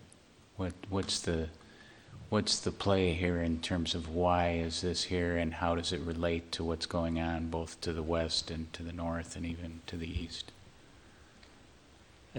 I guess I guess in my mind, I think that the housing use actually fits pretty well, and maybe how this could all redevelop. And I think everything that's going on to the west, and it's kind of in a way, a horizontal mixed use. And so we've been thinking about how to get people from the front door, the access point, across the street, and be able to, get to goods and services. So I think that's one of the areas, and I think we do need to look a little bit more at how the bike trails and whatnot connect to the larger neighborhood in that manner. But I think in my mind, the step here to kind of re-enliven West 77th is to get people living there and going in and out. So, And also getting people to the north, up into the park now, once the park has been redone and using it, and creating some connectivity across 77th Street. I don't know exactly where that happens, but I know that would be a good thing. I guess it's both a blessing and a curse to be among the first in the neighborhood. Yeah, I guess so. But yes. I guess I'd ask you to think a little bit as the project's unfolding about what you see as the neighborhood in the future. And one of the things we've been wrestling with as we talk about housing in the community is people think about housing kind of without its context. And to me, housing is always part of a neighborhood, and what is around you, and why would you want to be there? Is it transportation to something else? Is it recreation? Is it a job? Is it retail? What are the other things that will turn this into not just housing, but an actual neighborhood where people want to live? And so if you can think along with us on that, that would be really helpful as the project unfolds. I also like the sustainability notions, but would ask you to kind of think big on that, whether it be energy, waste products. I know, you just showed us, Mr. Lund, a picture of the now vacant Guitar Center site. I don't know where all that demolition debris goes, but to the extent we can recycle some of that, use it in other ways so that it's not all just going into a landfill, that would be helpful. And then, we're talking as a community about compost in residential areas, and so if that's something that you can build into this as well, it really helps that waste stream. And I think there's a real opportunity to kind of create a leading sustainability option here as part of this housing. We do too, that's for sure. Otherwise, I would just say, I think it's really promising to have housing, and I think the other thing I like about it is it's kind of a little different twist. It's not just the same housing, and I think we have yet to hear from our housing strategy task force, but I suspect one of the things they're going to say is we need a variety of options, and this gives another option in that palette. And then I would just suggest, obviously you take a look at Mick Johnson's suggestions as to how it fits into the plan, but I think he was generally pretty complimentary, and so I think it's a good start and a promising notion. So thanks for your work. Thank you. Member Brindle. Thank you. Good to see you again. Thank you for bringing another proposal forward. A couple of questions. that I'm just going to go down the line in my notes here. As was already mentioned, this will be groundbreaking. The burgundy on the corner. That was no pun intended? No. The groundbreaking? No. You said the word groundbreaking? Yeah. All right, okay. No. Just checking. But no, it'll be really, other than the burgundy, it'll be really the first residential in the Pentagon area. And I think it will do, the burgundy kind of faces west and it leads toward Highway 100, where this is really going to be in the midst of Pentagon. So I think it'll help us to pivot around and see what's going to surround it. So I want to start with sustainability. I have a couple things. In your notes, you mentioned geothermal. Are you planning geothermal here? Would love to. Don't know enough about it yet. As I kind of went through that narrative, it's just something I had to say, because we're all focused on traffic and big A affordable and all those other things, but things are changing pretty fast. It seems like faster than I expected in my lifetime, and if there was a way we could do some solar and some geothermal, excuse me, I think it would be really be great for the project. It'd be great for the city. It'd be, I don't see anybody doing it. And there's probably a reason why, but I had to throw that out there because I want to explore it myself, just to see if there's any viability to it economically and what the payback is on solar. I've never done solar, so those types of things. What you might do is visit with our engineering department, because when we moved Public Works to its current location on, what street is it on? Metro Boulevard. Metro Boulevard, thank you. On Metro Boulevard, we put in geothermal. We did. So there are a number of borings in the parking lot around the building. So I think you might find a good conversation about it. That's good to know, because I have no idea where to start. So I'm Yeah, going to start there. that might be a good place to start. Right. Yeah. Okay. And the Science Museum is all geothermal. And the Science Museum, that's right. Yeah. So, frankly, somebody's got to do it first, and in a residential setting.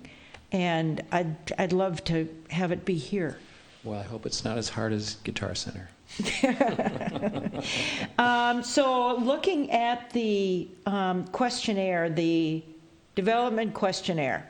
So one of the questions, what percent of the property is pervious before and post development? And the answer, and I would like to get clarification, the answer is, so the question is pervious, and the answer is approximately 41% of the site is currently impervious. Post-development, approximately 68% of the site will be impervious. Impervious means it's covered, that it can't accept stormwater. Pervious means it can. So are the words correct, or are they not correct? I believe they are correct, because, so if you could read them back, I did the calculation, it was 60, so it would be 68% impervious. Impervious means... Meaning water is not going to go through. Means it's covered with pavement or building or... Correct. Or non-pervious. So some of those pervious that, some of the areas would be, say, landscape pavers, which could be pervious, right? Right. So the rough calculation of what was there was 68%. So I looked at that and I thought, I don't know how it can be more pervious than the previous building just looking at it. So I think it is going to be your challenge to be able to be more pervious. So if you go over to the Twin Cities Orthopedic Building, that's the new building on 77th Street approximately, you'll find a trench kind of along two sides of that, and it is meant to be a water feature.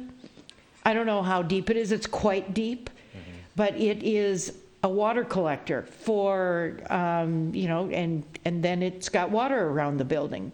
So possibly that is a way to provide space for a lot of water to sit.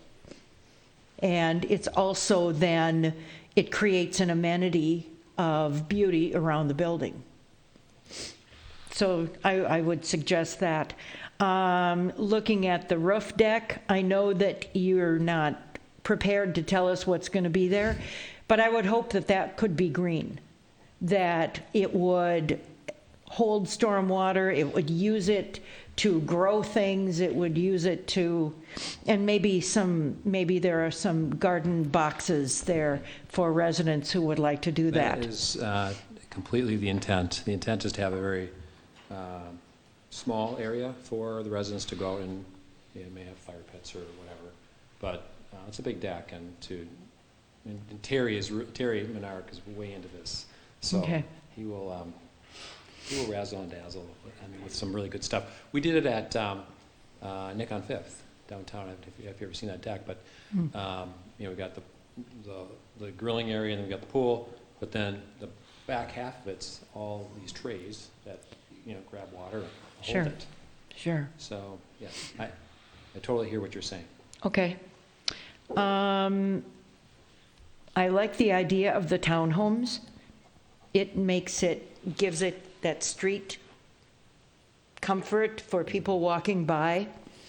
And while this has been a very industrial, very commercial area, it is going to change. So having something that is on that pedestrian scale around the building, I think you're planning on the west side of the building to have townhomes wrap the west, and that's where you have kind of the main entrance. So how are the townhomes going to work around that side of the building?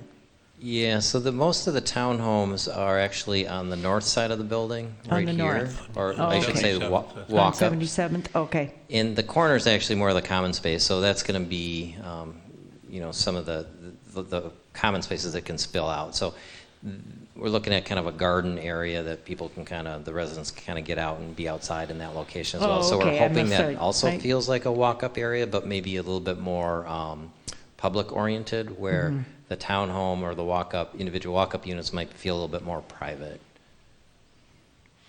All right. I guess my only other thing, the regional trail is across the street, so there is definitely a reason to get people across the street today. There's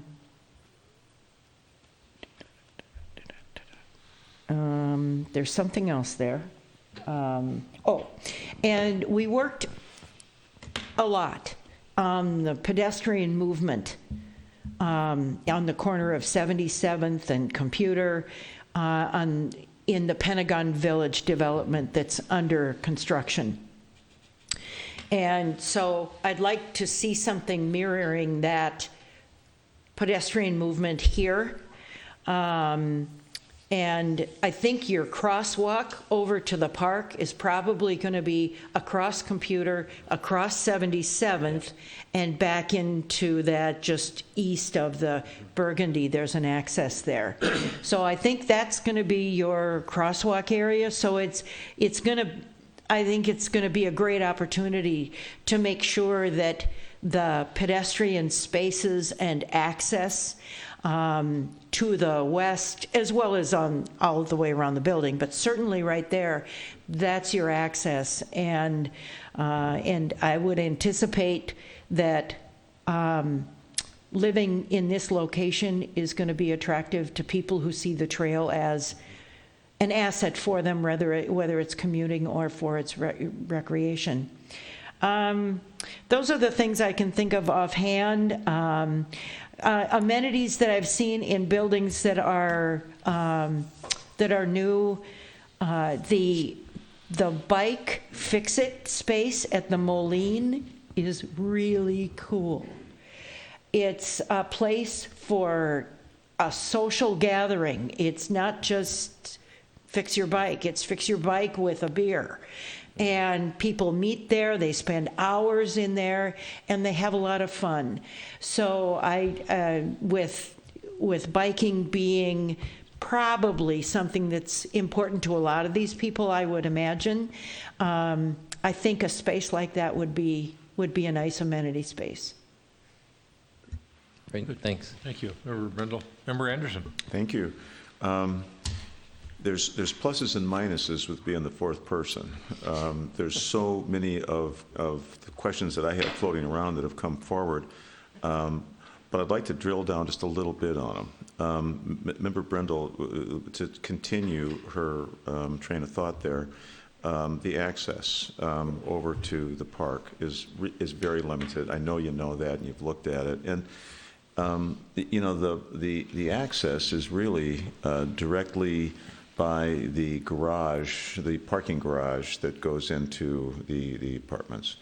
And you can get there, but it's going to be tough to direct traffic through the parking lot there, where there's other businesses going on in there. So it's going to be tough to get over there. Now, that isn't necessarily your problem.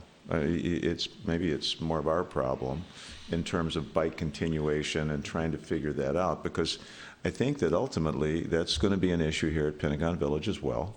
And if there is other residential development along this street, ultimately it's all going to want to flow over there. Currently, we're not going to be getting through Pentagon North. There's no way to do that. So it really, at this time, it does have to kind of focus on that area. So that's just food for thought, because I do think ultimately it'll be an important consideration for you. The unit mix, can you discuss that just a little bit? And by the way, on that topic, I think your product offering is unique and will be in demand.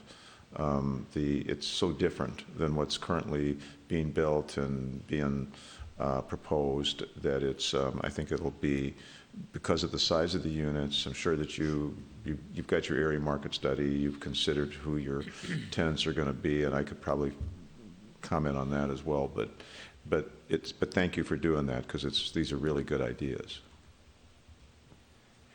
As far as the percentage, I don't know that we've kind of really identified. We've got a range in there, you know, from a studio that's probably in the high 300s up to something that might be 1,200, and we're probably much higher on the smaller one bedroom, you know, in the 50-60% range. Also on the two bedrooms. So if a two bedroom is typically 1,150. Sorry? Also on the two bedroom units. Thank you. You know, when they're typically 1,150, 1,200 square feet. That's kind of the middle of the fairway, and these would be, you know, 900, 950.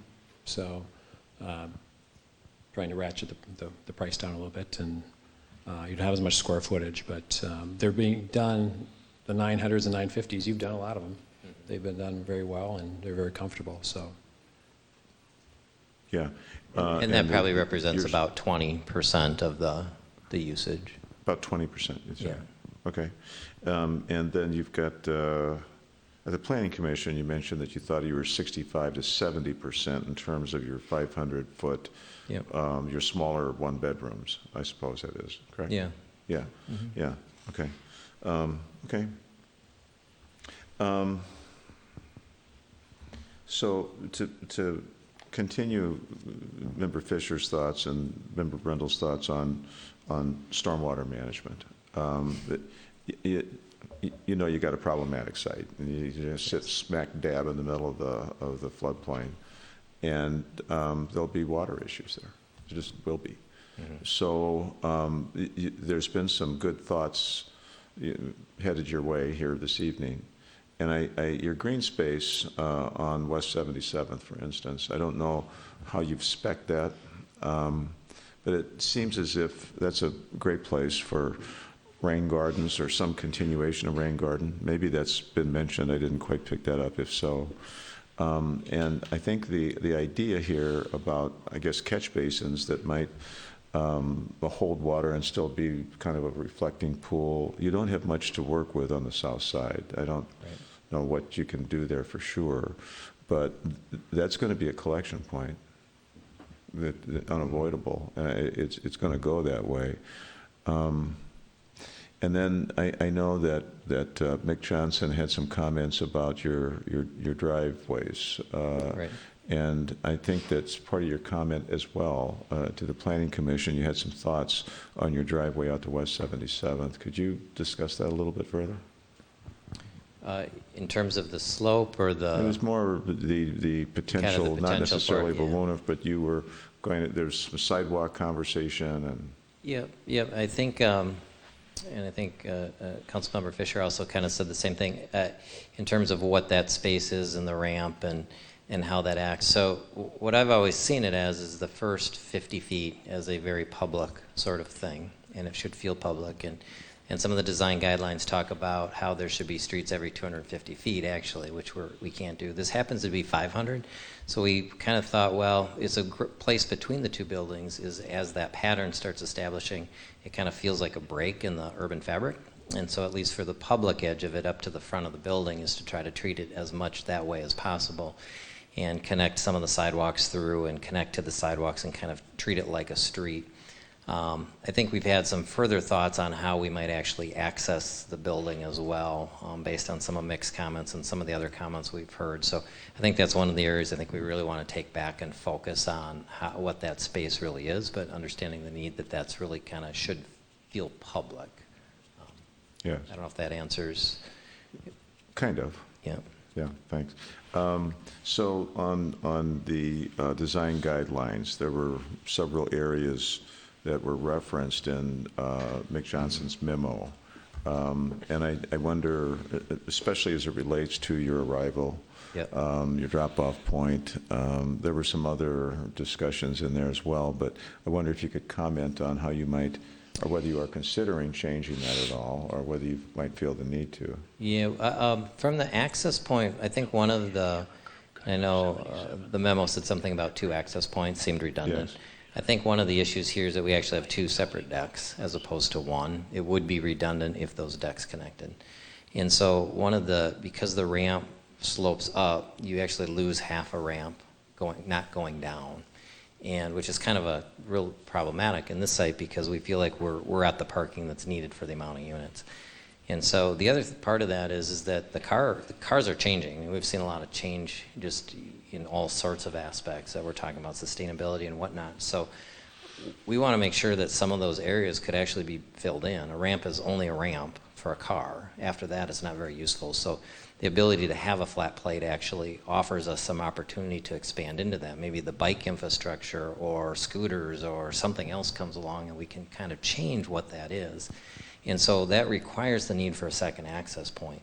And because one has to kind of go up and one kind of has to stay flat, they really need to be in different locations. So that's one area. As far as if this were a flatter site, I think there were some other things we could do at the front to get people up faster or not have to get them up quite as fast as what we're doing right now. So we need enough leeway.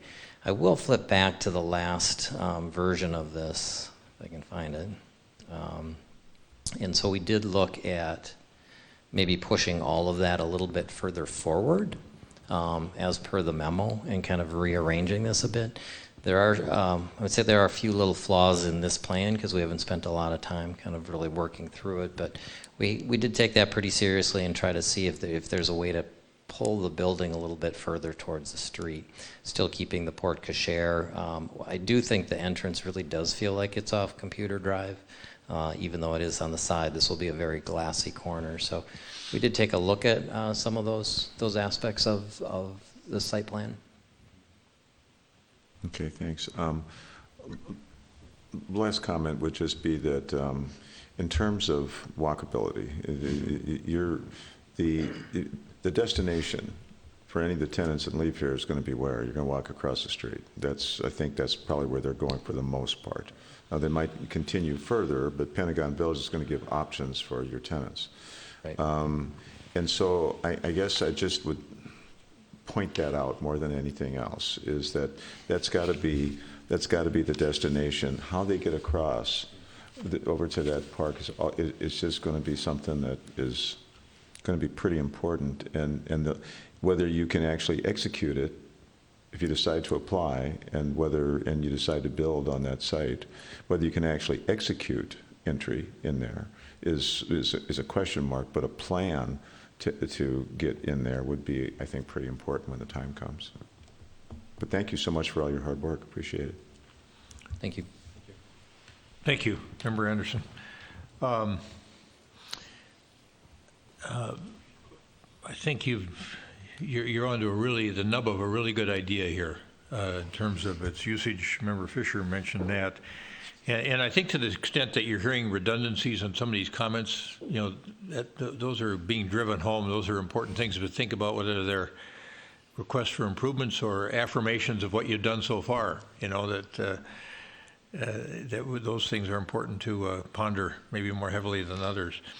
I like the way essentially three sides of the building faces the street, or a street, and I think that's important. I like that continuity of building along 77th, and I like the way it moves in and out so that it's not on a single plane. I think that's really important, and it have a nice presence relative to the street.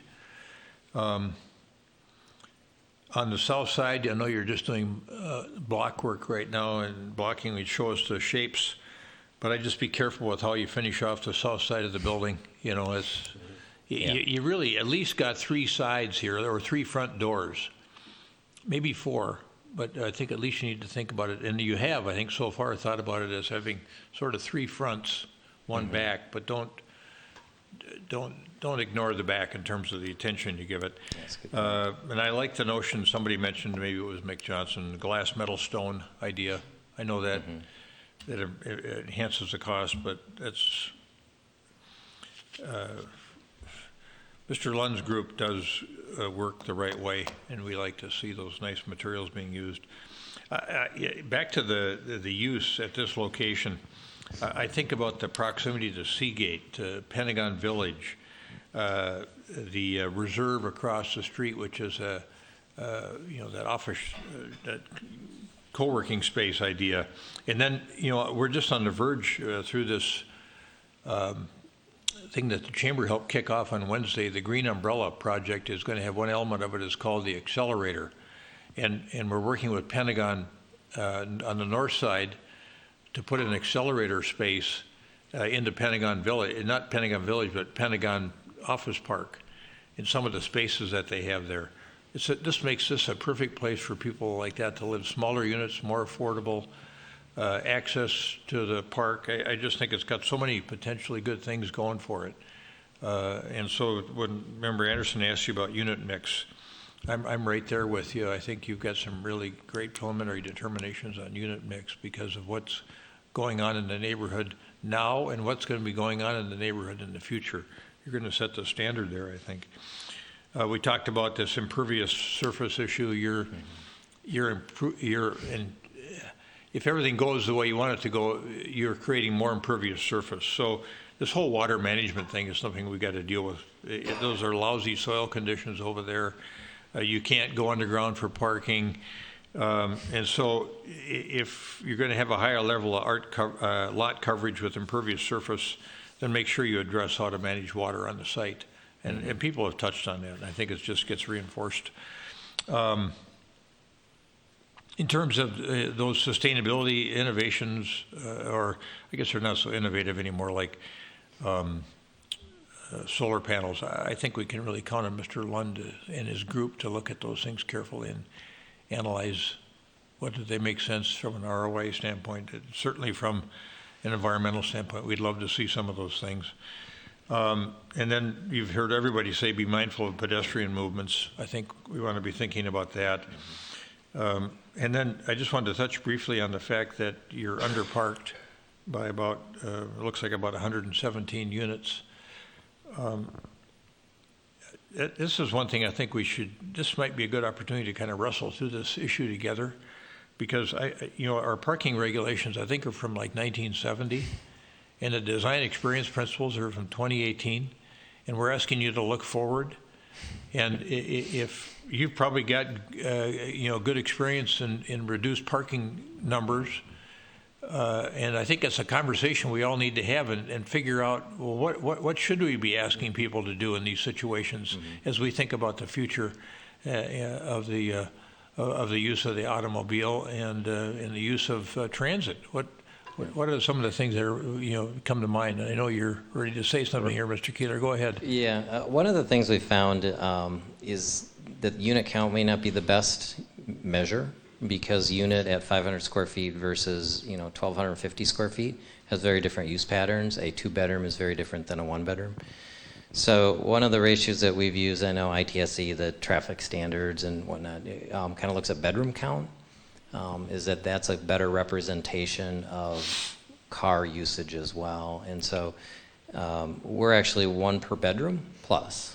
And that's kind of a metric, I think, internally we look at as a way of measuring maybe how many cars would be there at a given time. And the plus actually accommodates visitors. So that's one, but I do think it is a struggle, and it's a struggle a bit for today versus tomorrow. And car ownership and car usage is dropping, and it probably will continue. So which is why I think we're talking about flat decks and how do we repurpose some of these. But for today, we think this is probably the right number, and trying not to overpark that. Yeah. Well, let's have that part of the conversation too, so that we can think through that really carefully together.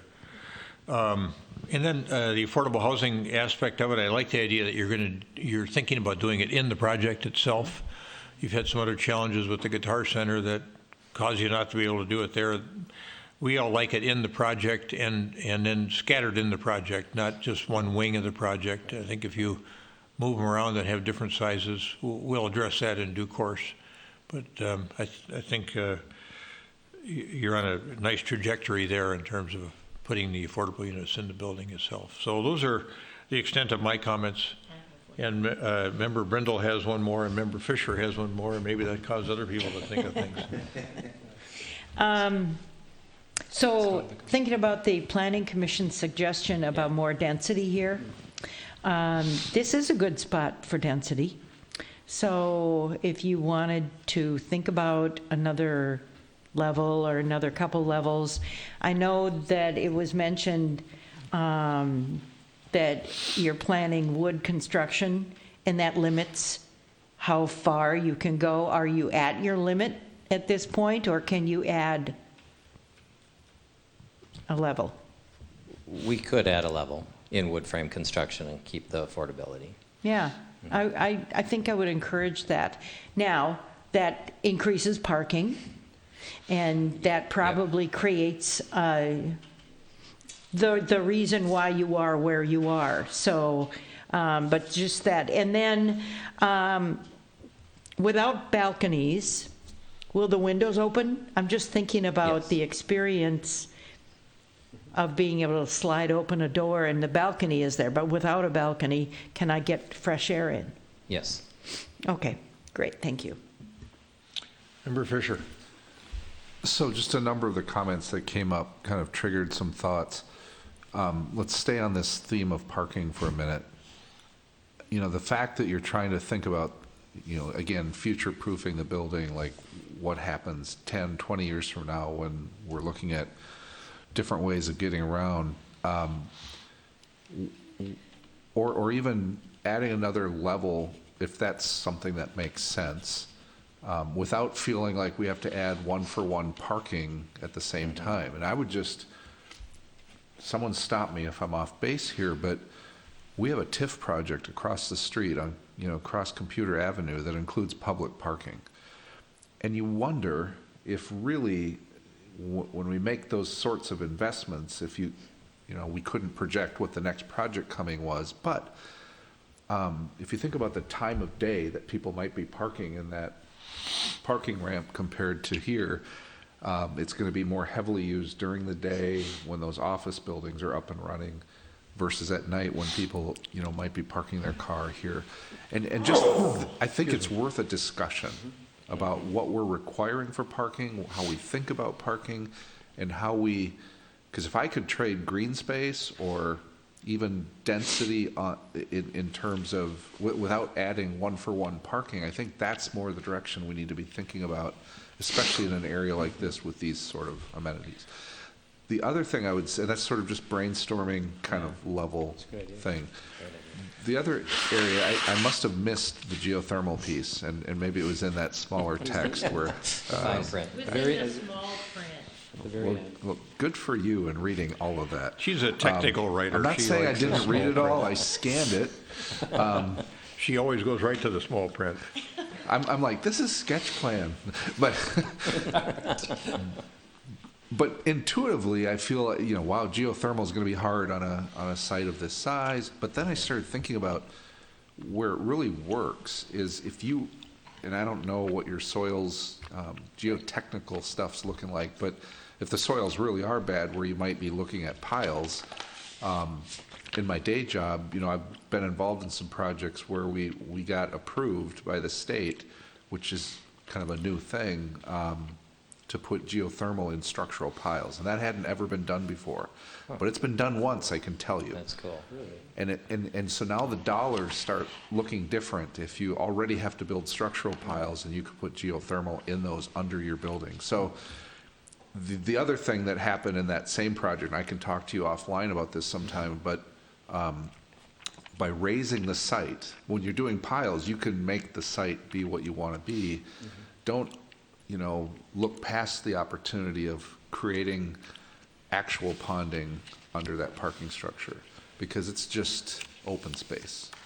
And we've done that as well, where you could visibly see a pond under a building, and it's possible. We've looked at that. So just as you're thinking about all of those opportunities and maximizing this site and still being really responsive and actually improving, I think we should think, how do we improve the stormwater situation as a way to look at it, rather than let's not make it worse, right? But we can make it better. Right. So anyway, last thoughts. Thanks. Those are great points. Good. Well, anybody else have anything else supplemental? All right, good. That was a great conversation. Thanks, Thank you. gentlemen. And we'll look forward to seeing you in the future. Thank you.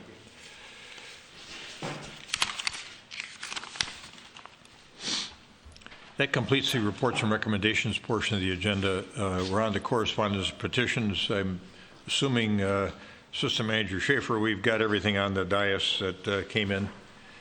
All right. And then aviation noise update, Member Brindle. Thank you. Where am I here? Here I am. Generally, there's nothing new.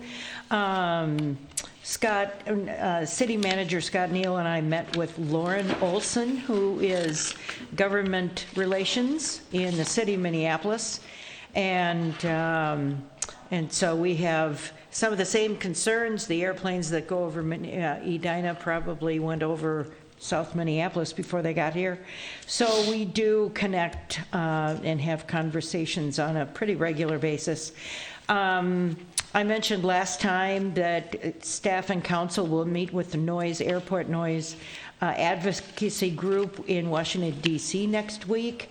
And then on March 17th, the Noise Oversight Committee city representatives will get together and talk about the VOR plan that the FAA has in place, and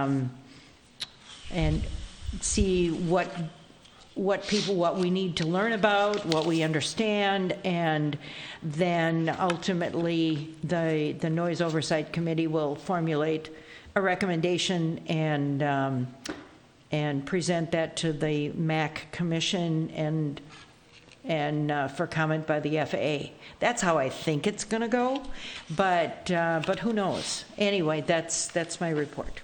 Good. Thank you. Council comments, Member Anderson? Thank you. Just a congratulations to the Edina High School swim and dive team for another state championship. Wow. I think that they're now they're well over 100 state championships at the high school, and I think it's in the 130 range now. It's quite impressive, just quite remarkable. I concur. Yep. All right. Member Brindle. Thank you, Member Anderson. All right. Let's see here. I'm going to go back and forth a little bit. Okay.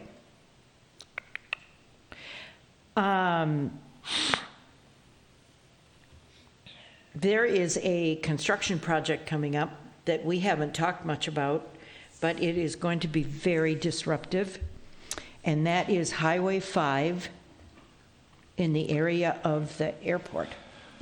And I sent a fact sheet about this project to the city manager and to Director Benarant today, and we need to make sure that people are informed about this. So bridges and ramps to and from westbound Highway 5 and eastbound Highway 5 in the area of the airport are going to be under construction. Eastbound Highway 5 will be closed in April until late July. And westbound Highway 5 will be closed from August until October. So this is going to be huge. So what they're going to do is direct the traffic. It's going to go one way during one part of the project, and it's going to go the other way during the other part of the project. Communication on this for people who are needing to get to the airport for whatever reason is going to need to be very clear, because there are deadlines on when you need to be at the airport. And so the website is www.aroundtheairport.com, and that's the website that's been set up by MnDOT. And so they will keep, the fact sheet is there, and then there's a map of what's going to be happening, but it's going to be very disruptive and kind of painful for people who need to get to the airport, which is an important place to get. So we just need to make sure we're out in front with this communication. So if Jennifer, can we forward that fact sheet to the rest of the council, please? I would appreciate that. Thank you very much. That's what I have. All right. Thank you. Member Sutton.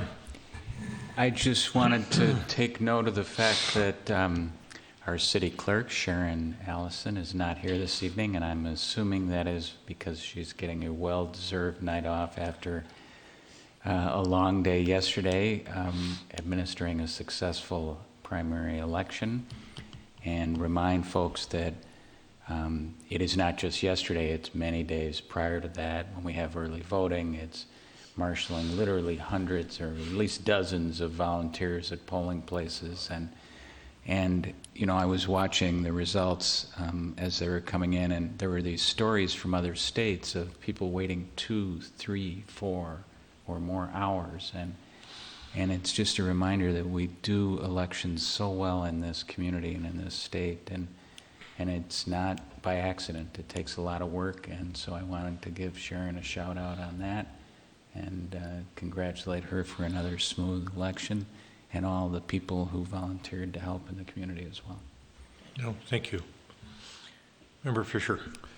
I wasn't going to have any comments, but Councilmember Anderson brought up the swim and dive team, and you were only off by about 50 state championships. According to my Twitter, that was the 187th.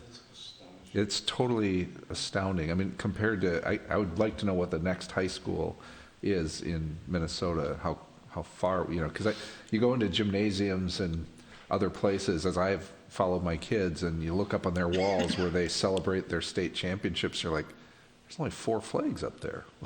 And then you realize that's more the norm. Yeah, it's pretty amazing. So I'm glad you brought it up. Thanks. Good, thank you.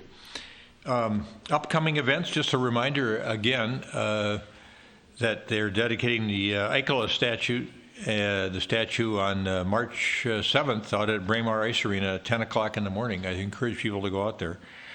And then, let's see, upcoming Monday, March 9, we've got a Regional Council of Mayors meeting, and we'll have a Metropolitan Airports Commission update from Brian Ricks, who's the Executive Director.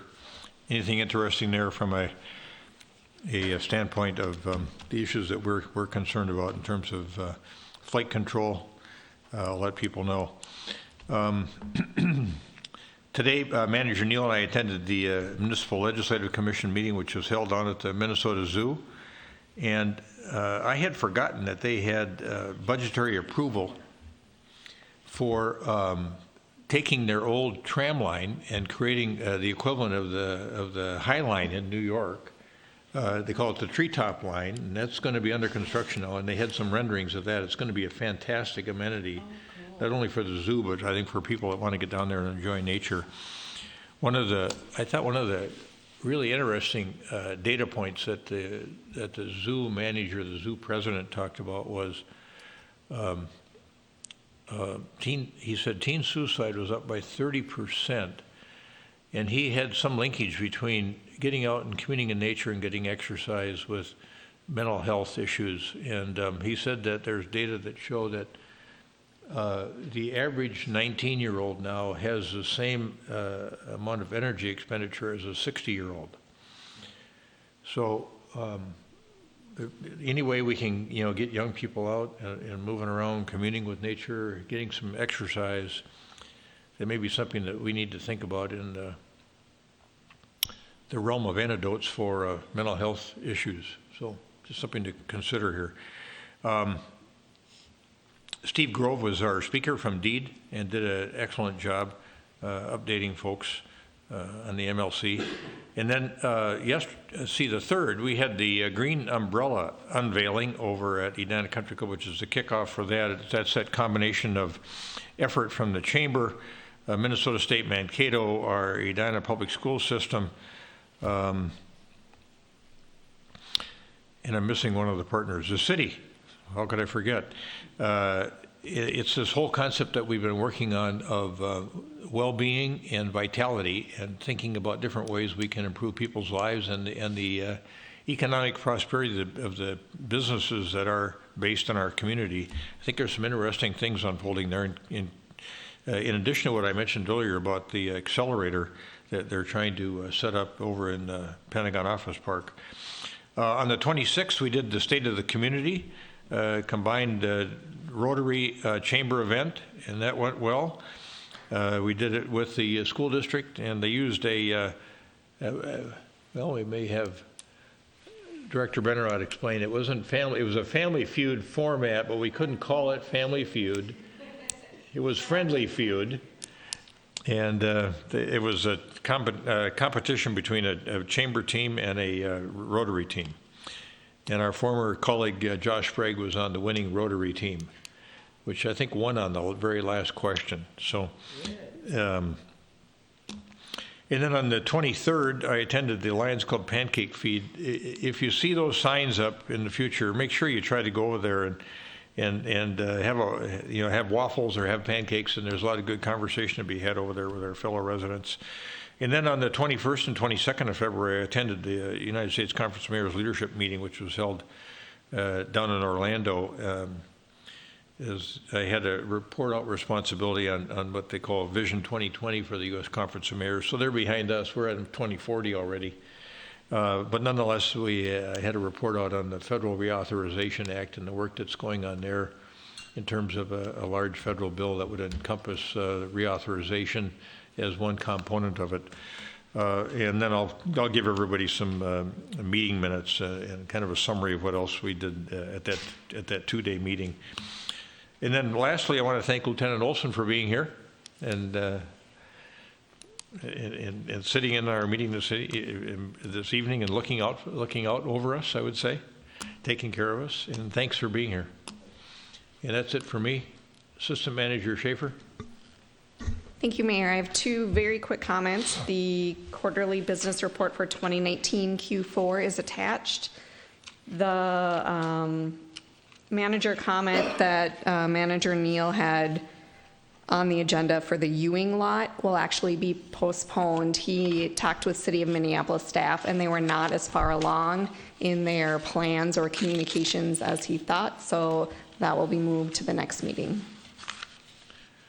All right, good. Did that, any of that discussion prompt any other comments, Member Brindle? Thank you. There were 2 advisory communications in our packet today. The Human Rights and Relations Commission proposes a resolution, Edina, a welcoming city for all, and the Energy and Environment Commission proposes a resolution, a pollinator-friendly policies and procedures for our city. So I would like to suggest that we take those under advisement and see if there's any changes we want to make to them, but get those on a future agenda. All right, very good. Is there a motion to adjourn? So moved. So we have a second? Second. Discussion. All those in favor of adjourning, say aye. Aye. Aye. Opposed? Carried. We stand adjourned.